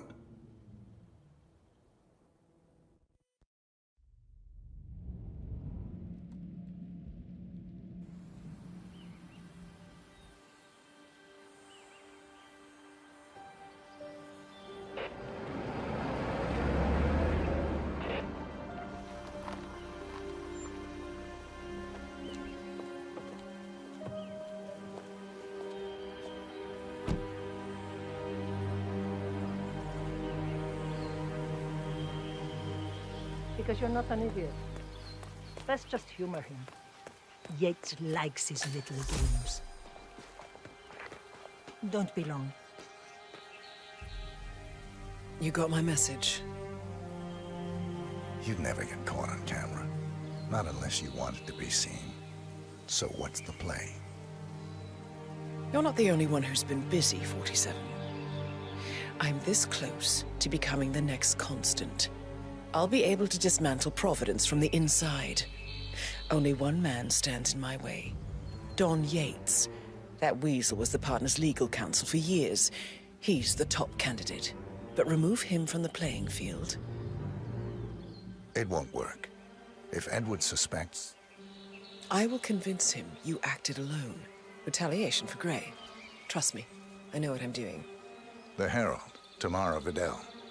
She has eyes everywhere, and they're all fixed on you. The plan won't work unless we take her out. She never leaves my side for long. Whatever your plan is, I'll help you if I can. You're sure about this? As sure as I'll ever be.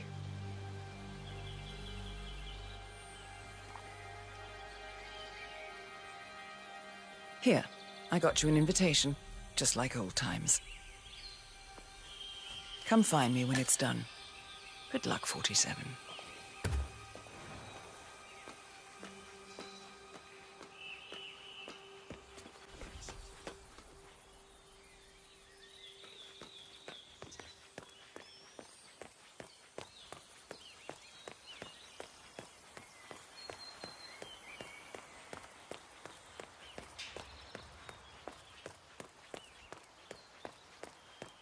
Ready, Pam? 3, 2, 1, and... For more than 2 Valentina decades... must be over the moon about John stepping down. She's been living alone here for, what, 6 years? Ever since the scandal that ruined her career. Bienvenidos to Viñeda Yates, senor. May I see your invitation, please? Gracias, senor. Enjoy the party. Sup?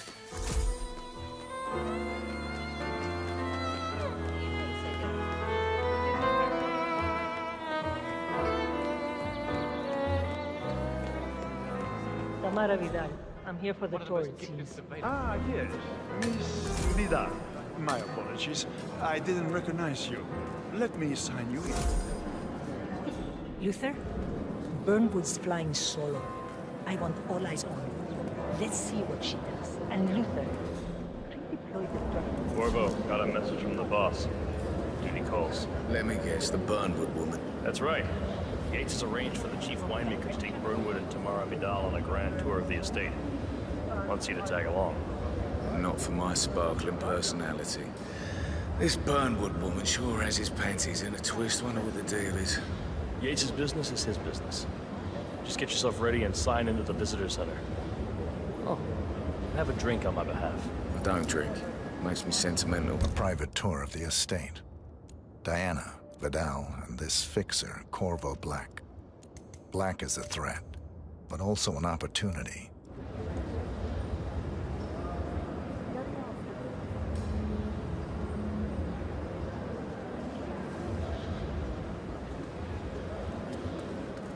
Mr. Yates. Yeah, I got your message. You mind telling me what I'm... Okay. Nothing quite spoils a party like your guests. Yeah, I can leave next to. In fact, a couple of spots come to mind. On the tour after. Something Dutch sounding? I bet she opened So you're not sure? Does that mean there's a plan A? One where I don't stand a 50-50 chance of getting caught? I mean, you do realise the risk here, boss. Broad daylight, workers around. Who exactly is? Right. It's a nice gesture, but a bit hubristic. He's not even been a... But if I'm going to be one of these heralds, you need to start letting me in on a few things. Okay. So who's this for? I'm more of a beer man myself, but if Yates wants to bring the heralds closer together and play the modern boss, I don't actually mind. No problem.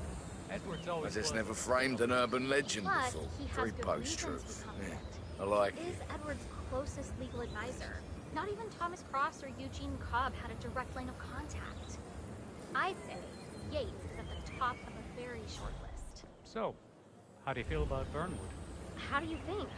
She and her friends killed Yamazaki, Cassidy, probably Bronson.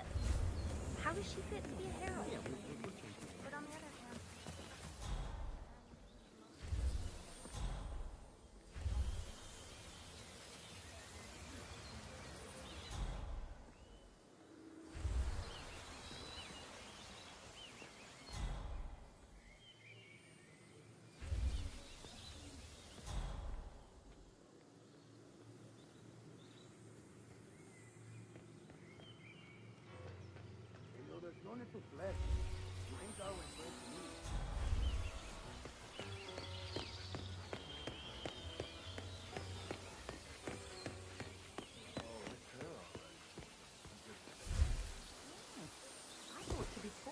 Everyone looks tall on stage.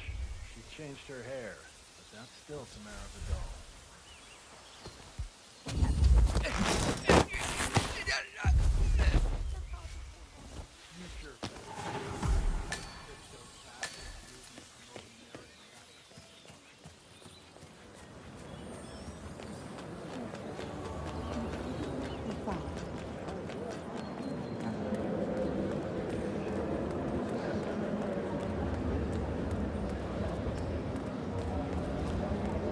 Greetings. Hello there, and welcome to the... Corvo Black. I'm on the tour. Right, Mr. Black. Welcome. Miss Burnwood and Miss Vidal will meet you down by the wine fields. I trust you know the way. I can find my way around. Enjoy the tour. One of the most gifted surveillance specialists ever to graduate.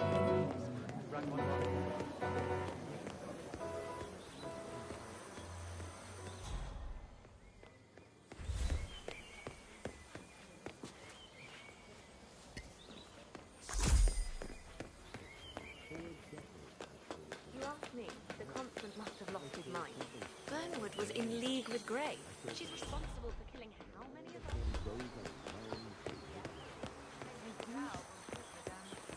Over here. You two must be Burnwood and Greetings, Vidal. sir. And you must be Yates's garbage man. Sorry, but I didn't catch your name. This is Corvo Black, Tamara. He's a ICA regular. I only work with the best. Well, we're all here, it seems. Except for our guide, the chief winemaker. Looks like we're stuck here until someone fetches him. Mr. Black, I'm looking in your direction. Hold on. I'll track him down. Attaboy. Do try and bring him back in one piece. Counterintuitive as that may be. That was a bit rude. Yes. Yes, it was.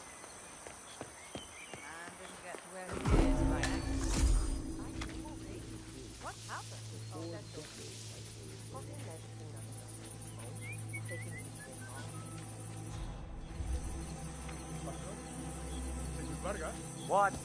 What is it now? What? You have some guests waiting. Senor Yates wanted you to give them the grand tour. Remember? As if I don't have more important things to do than babysit Yates' socialite friends. It's only harvest season. Better do what he says, Patron. Big shot New York lawyer like that. You know, don't want to get on the bad side. Well, I'm not going anywhere until I have decided if the crop is right for picking. Bring me the 3 Malbec grapes to taste, Ramon. If Yates doesn't like how I prioritize, he can weigh me down with concrete and toss me off a bridge. How's that? 3 grapes, was it? I'll get my picking knife.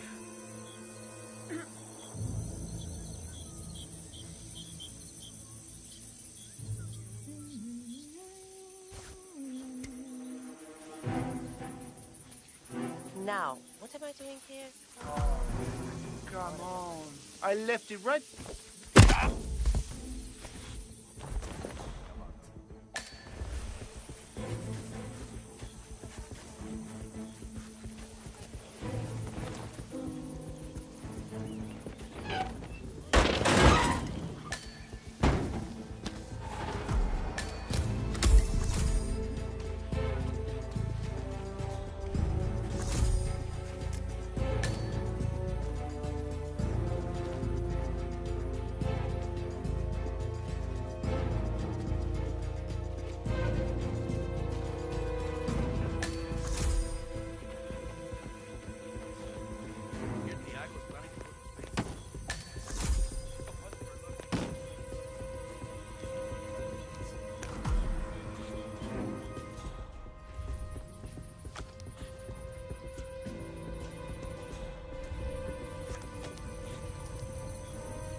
Mr. Vargas, I have the 3 grapes you requested. Yes, good. Bring him here. Now, let's see. A lovely inky black color. Good. Oye, ese es mi pie. Ten cuidado, huevón. Now, let's see. A lovely inky black color. Good size, large and firm. Seeds brown. Excellent. And finally, taste. Sweet, flavorful, robust tannins. Some floral notes. Marvelous. Why, I say these grapes are ripe for harvest. Inform the workers, will you, Ramon? I have a third to contact. Will do.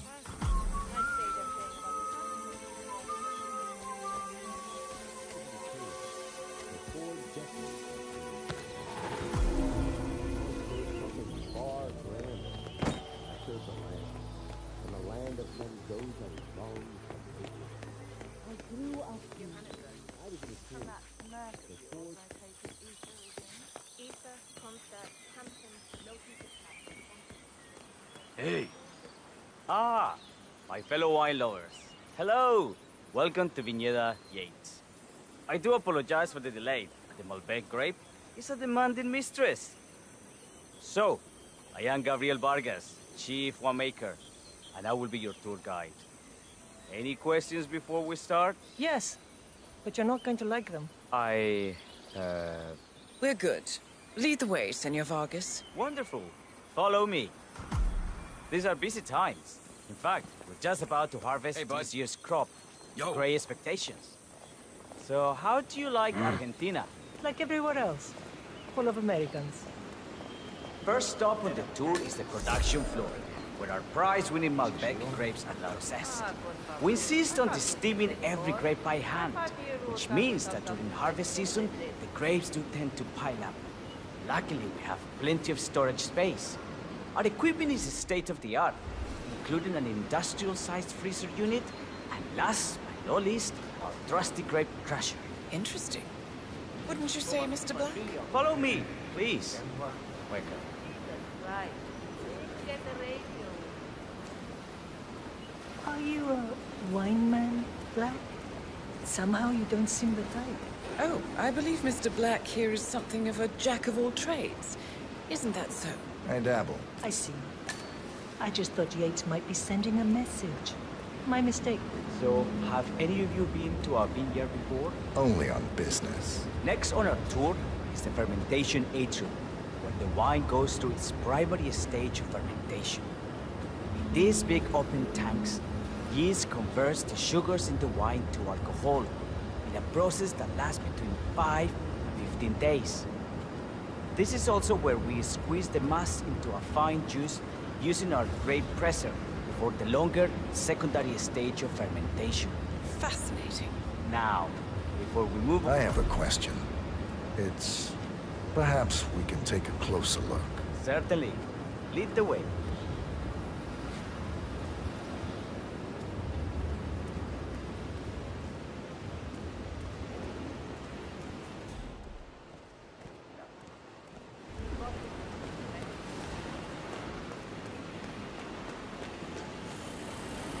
What can you tell me about this grape crusher? Well, as the name implies, it crushes the steamed grapes into a thick pulp or must by a powerful rotating cylinder. She is one of the most important appliances in our production pipeline.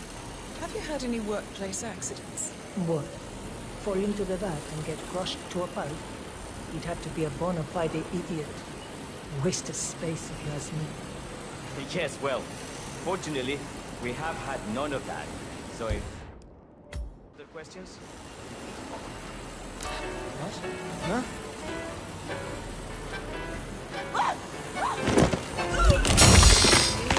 Why me? It's just one of those days. And we're up and running.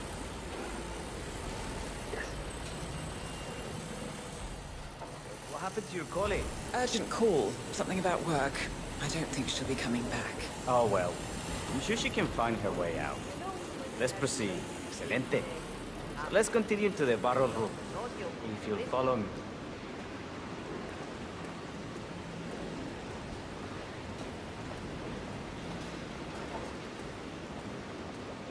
So, are you associates of Mr. Yates? You might say we run in the same circles. Law and order.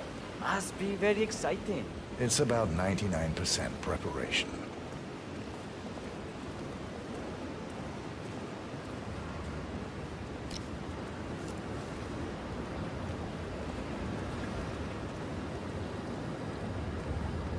I Are you enjoying yourself, Mr. Black? It's all very inspiring. I could see you retired to a place like this. Winemaking speaks to your meticulous nature. Surely you don't plan to be Yates's fixer forever? I have been told recently to think about the future.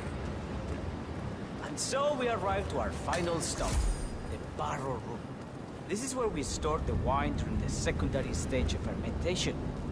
The area behind the glass is where we keep our most precious bottles, including a 1945 Grand Paladin, the most expensive wine in existence. The access doors, which are made from ballistic glass, can only be unlocked from the security room high above our heads. Remarkable. Ah, here comes Senor Yates now. I shall leave you in his capable hands. How reassuring. Ah, Miss Burnwood, is it not? Don Yates, pleased to meet you. You come very highly recommended. As Chief of the Heralds, let me be the first to say welcome aboard. Why, thank you, Mr. Yates. Rest assured that I will be following your every lead. Very closely. Say, that reminds me. We're about to have a little Herald get-together up at the house. Just a modest toast to celebrate my forthcoming inauguration as Constant. You are, of course, most welcome to join us. I believe you shall make a fine Herald, once the training wheels are off. I wouldn't miss it for the world. Capital. Right this way, into the lion's den. Why don't you take a break, Corvo? We're done here for now, I think. Oh, but don't go too far. I may still need your services later. I'll be closer than you think. Oh, almost forgot. Cortazar, please nip down to the wine cellar and tell Mr. Flowers, the sommelier, to prep the 1945 Grand Paladin and bring it up to the house for our special occasion. Got it, Chief.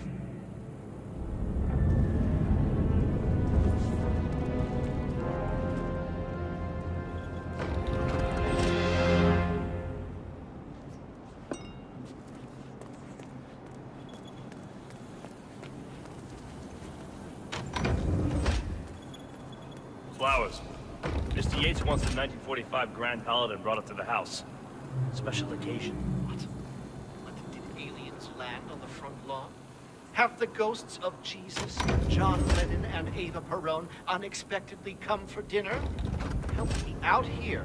What could possibly be so special? Above your clearance, Flowers. Just fetch it already. A meeting in the Roots Ocean. What's the passcode again? Last year of World War II. If you have to look it up, shame on you.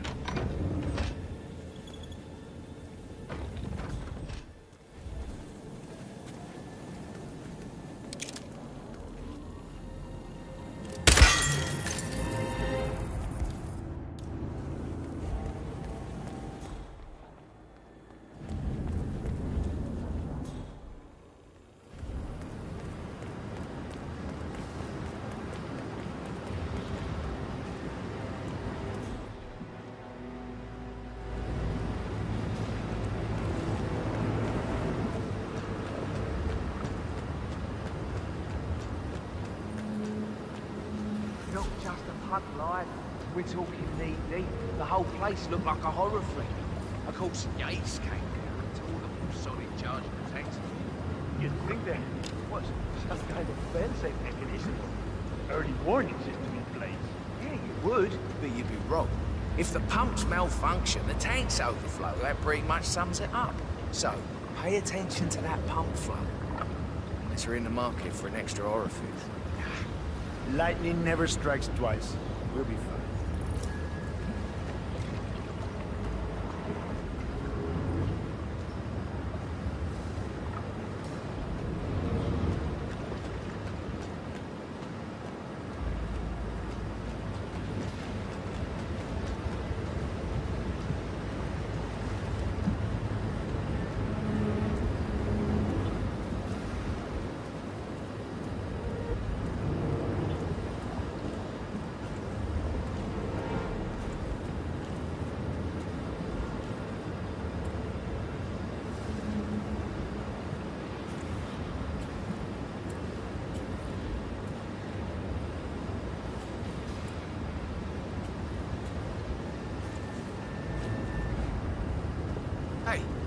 Did you double-check the pump seal like I asked you to?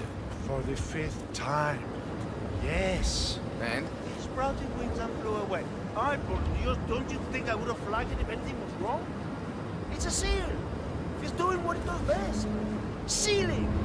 Ay, Jesus mío, what do you want from me? You know, I'm gonna cut you some slack because of the baby, but you might want to work on that attitude. I'm sorry. It's just... Yeah. We've all been there.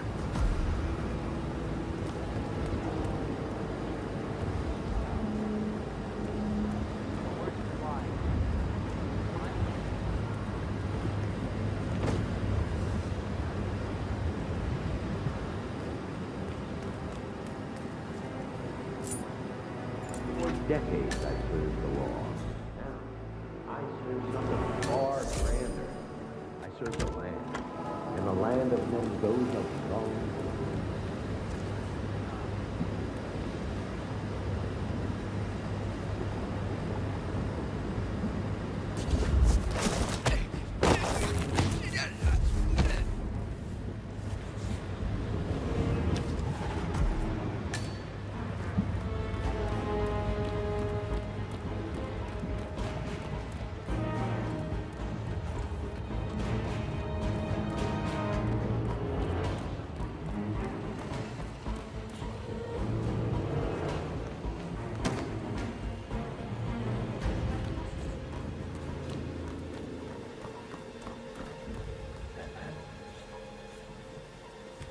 Now, the temperature and humidity.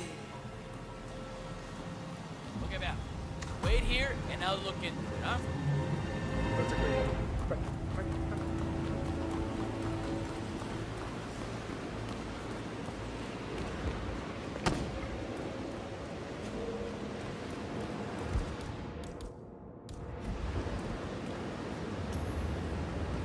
Say what? I wonder what that was.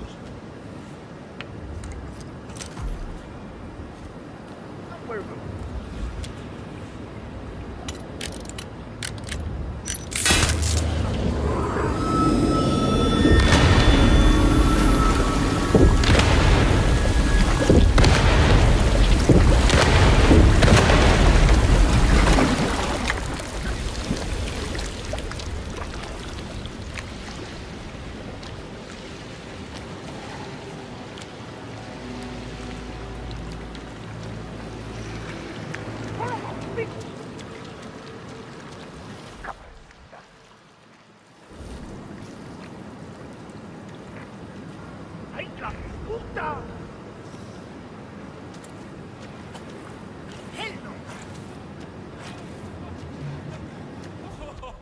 Mierda. Coger. Son of a bitch!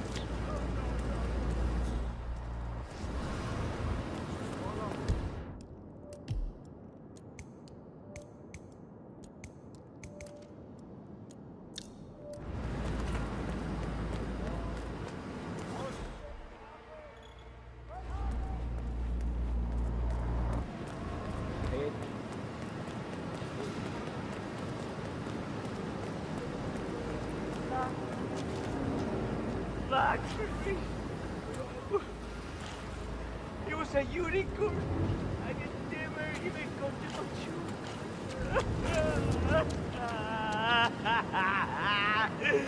No!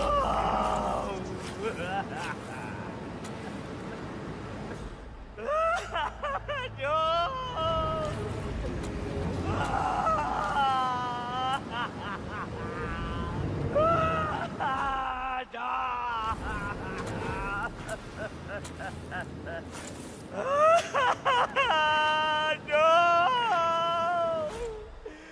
Why? ¡Ay, la puta! Sí.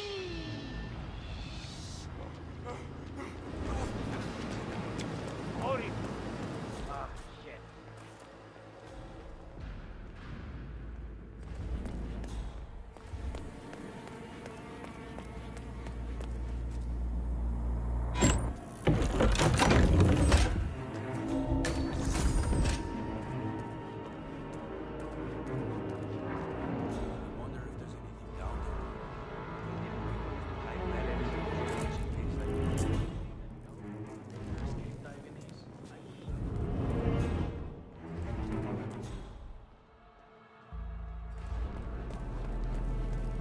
different.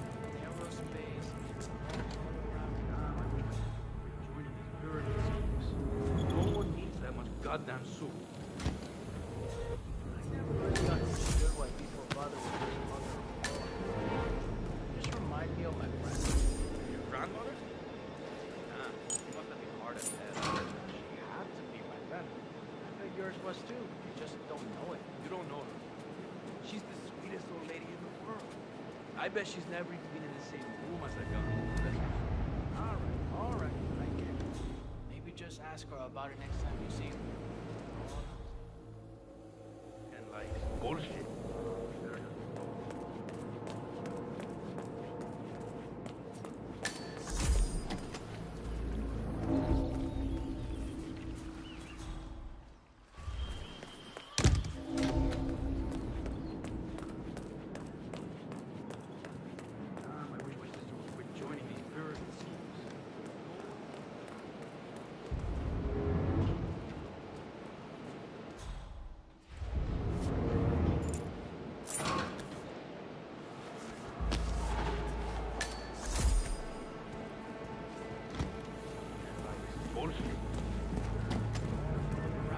Rock formations too, where we caught them.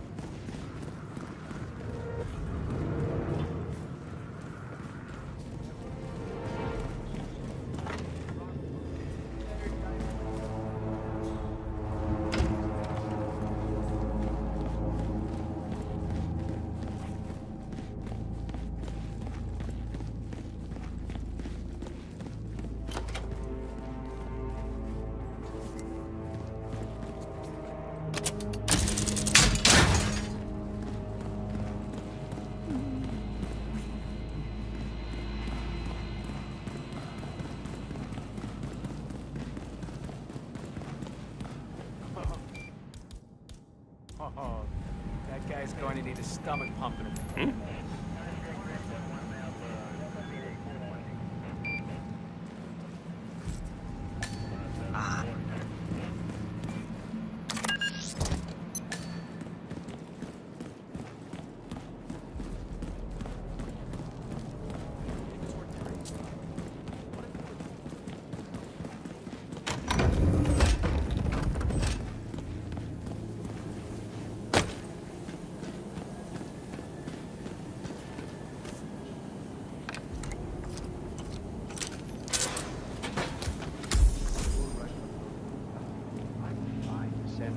It's just the 1945 Grand Paladin. It is perfection, irreplaceable. You don't drink the 1945 Grand Paladin any more than you would write a shopping list on the Mona Lisa. Ugh, men like Don Yates know the price of everything, but the value of nothing. I am sorry, Padron. Say, what if we exchange the labels? Served him a different wine. Ah, you are devious, Santino. But no. If Mr. Yates wishes to destroy something beautiful, I will not stand in his way. That is between him and his creator. How did he even get his hands on a bottle? I hear the last of the 45s was sold to Sheikh Omar Al-Ghazali for $600,000. Most expensive bottle ever sold. Ah, yes. A curious story. You see, that bottle you refer to came from a case of 12, which were recovered from a sunken Carlisle shipping container that went down in the South China Sea during the final days of World War II. You know, of those 12, only... Huh? You want to do it? Because I don't. Okay, I got it.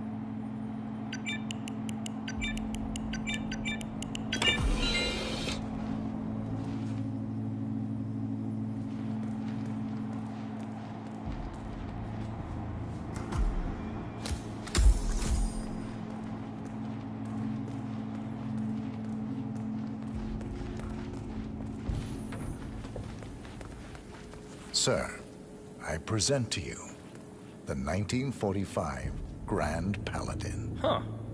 Somehow I thought it'd be bigger. Come on, Flowers. Guests are waiting.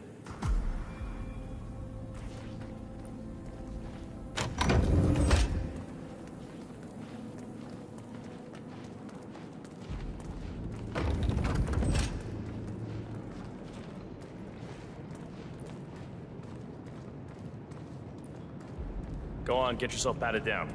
We're still on alert from all those big shot CEOs getting offed.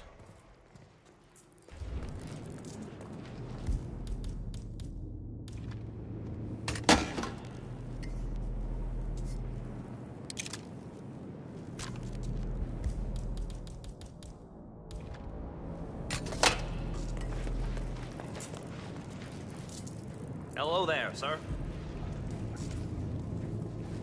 That's good. Keep those arms there. Don't move. If I find something, I'm gonna crucify you. All right, all good. Go on.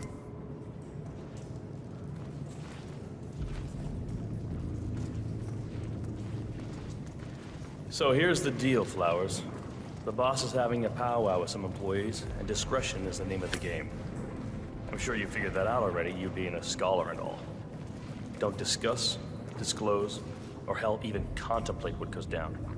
Just set your mind to wool-gathering mode. You think you can do that for me, Flowers? Worry not, Mr. Cortazar. I'm the very soul of discretion. Good man.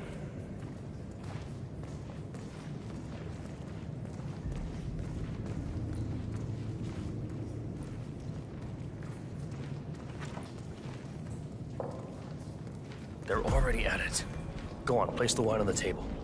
I'll pour it. Decant. Pardon me. I have always considered the heralds the unspoken heroes of Providence. The nervous system, effectively and reliably... Ah, ladies and gentlemen, Mr. Flowers, our resident sommelier. Flowers. I believe he's brought us something quite special. Perhaps you will educate us, Mr. Flowers. This is the 1945 Grand Paladin, one of only 5 bottles in existence. The vintage is legendary, the proverbial unicorn wine. The year was hot, the wine's super concentrated, and thanks to hail and frost, the production was small. Only 300 bottles were ever produced. And when the vineyard was bombed during the closing days of World War II, only a single crate survived. It is said to have amazingly complex aromas with long, savory layers of fruit and spice flavors, and a silky texture. Enjoy. Wonderful. Thank you, Mr. Flowers. Feel free to stick around in case our guests have questions. This wine was gifted to me by the Arch Society in acknowledgement of my firm's legal services. It stands as a powerful reminder that Providence draws its strength not from force, but from partnership. We are but a few, and yet together we are unstoppable because we stand united. My friends, loyalty is everything, which is why we cannot allow traitors into our ranks. Ah, yes. Here it comes. This woman has waged bloody war on us. More than a dozen heralds and operatives dead. Your colleagues and clients, my friend, Ken Morgan. Not to mention the partners themselves, our founders, our benefactors. Make no mistake, this woman's hands are soaked in blood. Our blood. And Arthur Edwards, the new supreme head of Providence, is handing her the keys to the kingdom. Now, does that seem right to you, my friends? Does that sound like loyalty? Oh, I agree. Yes. Perhaps Edwards simply recognizes talent when he sees it. Perhaps this is why I am also in the running to become constant.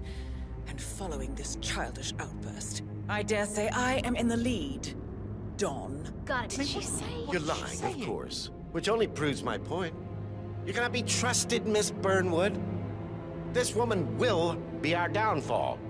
That is, unless we take matters into our own hands You are heralds, sworn to protect Providence against all threats, including inside ones. I have devised a plan. Together we can make it work, but you have to decide now, my friends. Are you with me? Yes. Yes. Yes. I'm in. I agree. Yes. Escort Miss Burnwood to my office. I'll join you shortly. Right. Move it. Let's go. I'm warning you, Yates. This will not go your way.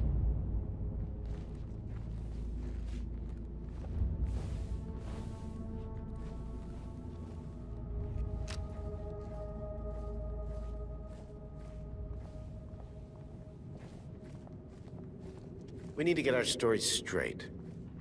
Diana Burnwood died today by the hand of her rogue Agent 47. Revenge for her changing sides. This is what Nope, no access. Test. Remember, Flowers, you never saw a thing. Not a damn thing.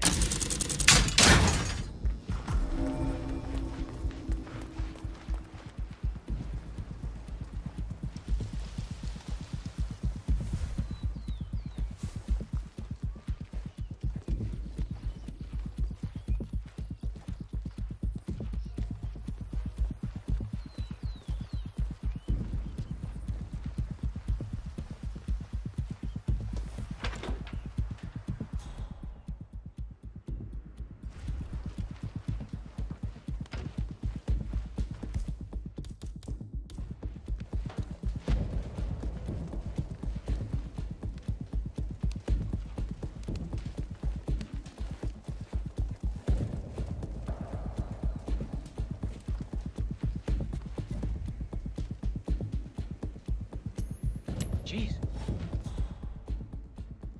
What was that? Command, I just heard a weird noise. I'm moving in to investigate.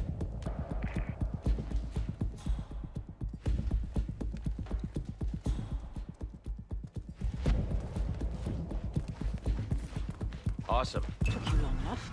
Quick, clear the floor and get yourself a guard outfit. Yates won't be long.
Good.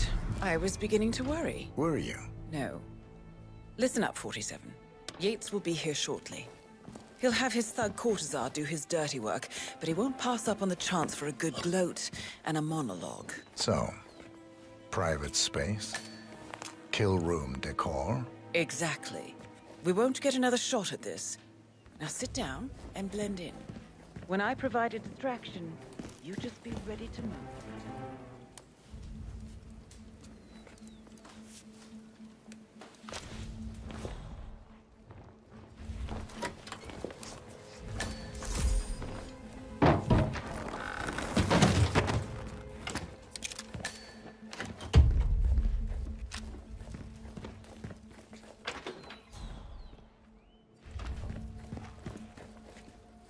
Corvo, pick up your damn phone. Plan B is a go. I repeat, Plan B is a go. Start prepping the crime scene like we discussed. Remote, staged accident. Cortazar will bring the package. Get it done.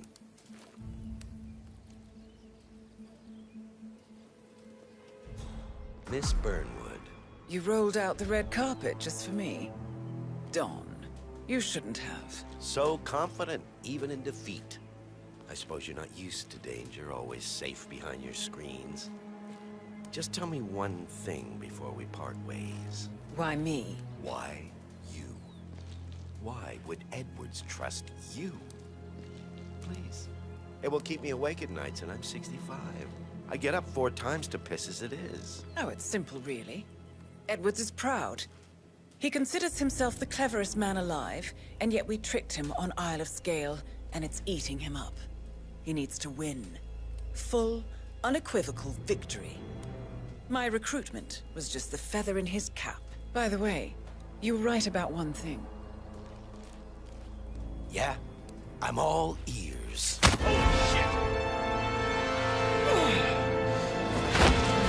out this one I heard that. What are you doing, you asshole? Don't stand there! Shoot her!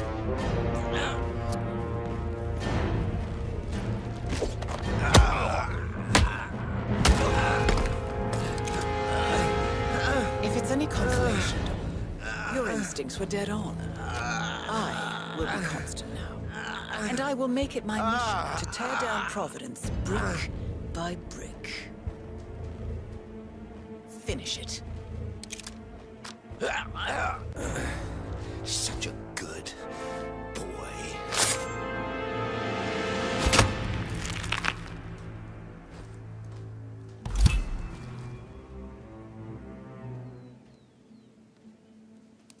Well done, 47. Better get rid of the body. Won't be long before they come looking. When you're done, meet me on the dance floor. Oh, and dress appropriately.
Don't you remember? It was a huge scandal. One of those... I don't know. Whatever they... Probably keeps something weird inside. Weird? Like how? All my clients have kept something weird.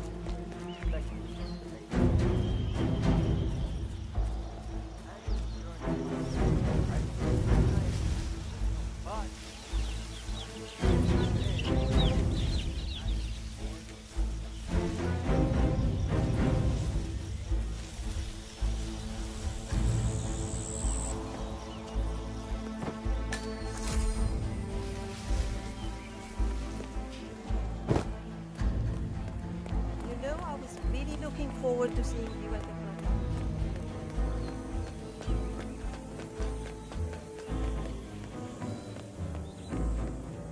47.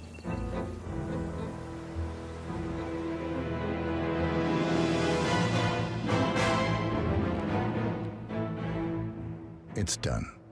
Now what? Now, we strike at the heart.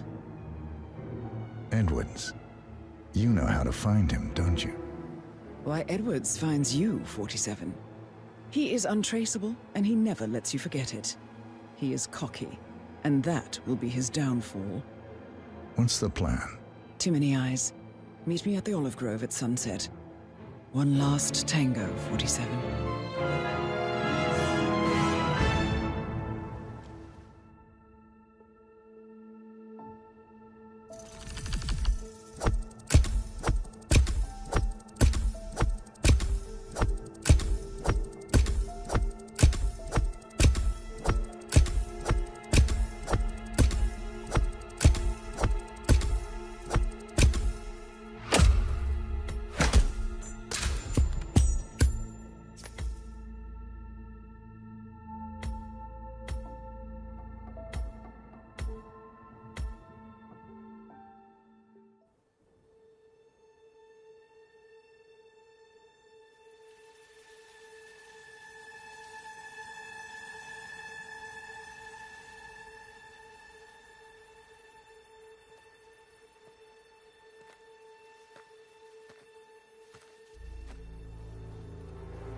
How did you know?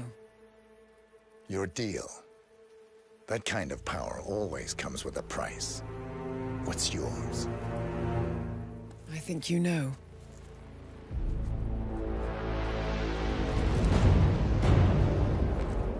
I am sorry. This is a necessary evil. What have you done? Ether brand neurotoxin transfers by touch. See, Edwards learns by his mistakes, 47. And as you've clearly demonstrated, brute force is futile. It had to be me. It was the only way. To get this close. My family. I know what you did. After all these years, I finally know. I am sorry. You didn't have a choice. I did. Providence used you, but I'm no better. All I saw was a blank slate, a weapon to wield. I told myself it was what you needed, but people aren't meant to be controlled. This is a kindness. Goodbye, Agent.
We need to find a catchy name for it. For when we go commercial, I mean. You figure this thing has commercial applications?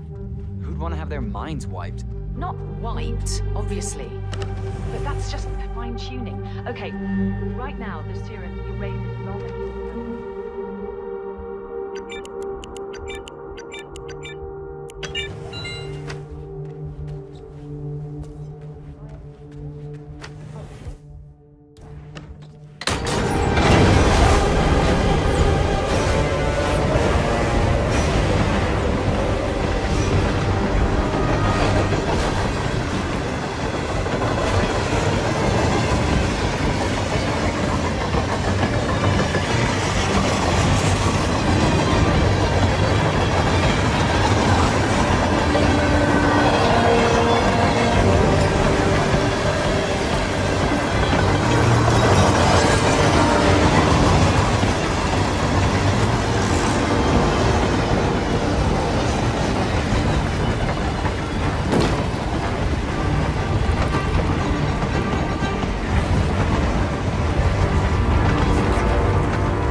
this train for sample backup storage.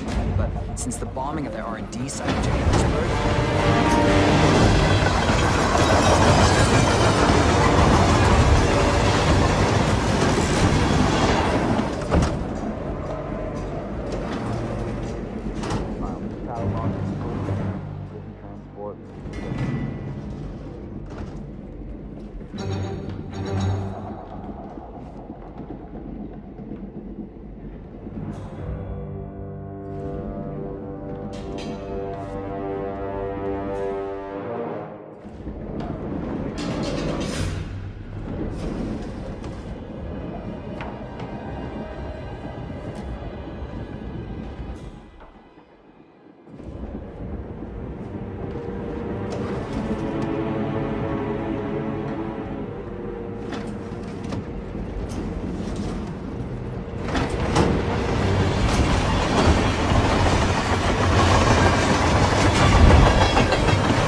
Nah, somewhere in Romania. We're on a loop from Zagreb to here.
ridiculous.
I brought this on myself.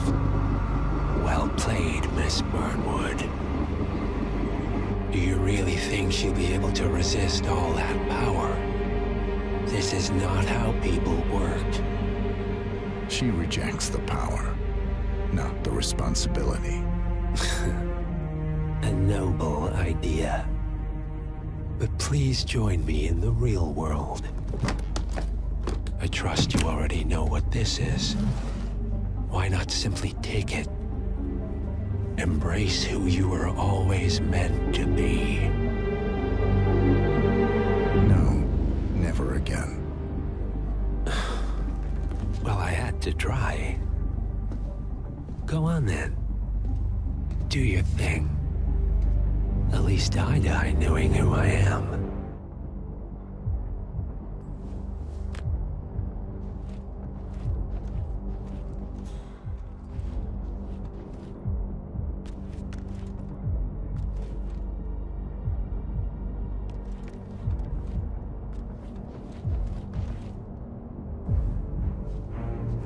What are you doing?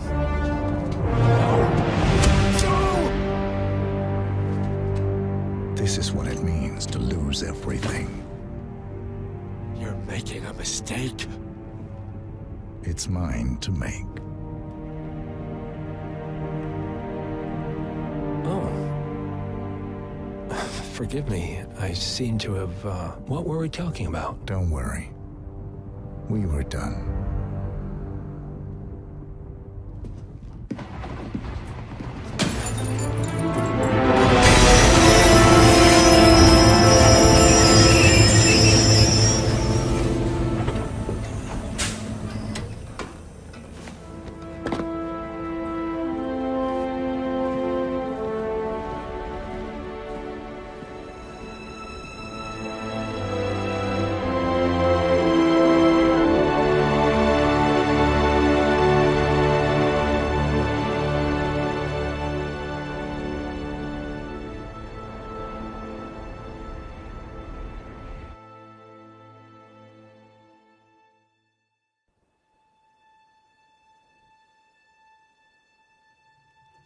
The string of resignations at the top level of international finance continues as Milton Fitzpatrick CEO Alexander Fannin joins the president of Hamson Oil, Quantum Leap founder Tim Quinn, and plenty of others step down.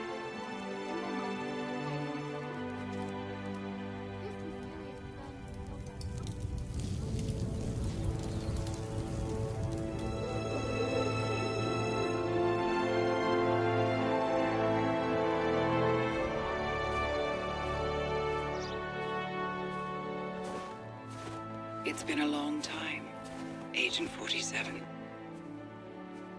That's not who I am anymore. The pact is done. The past, dead.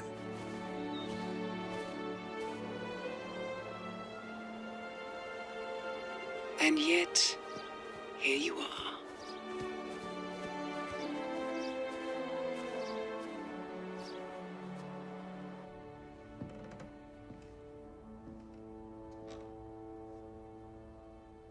I choose this path because I can.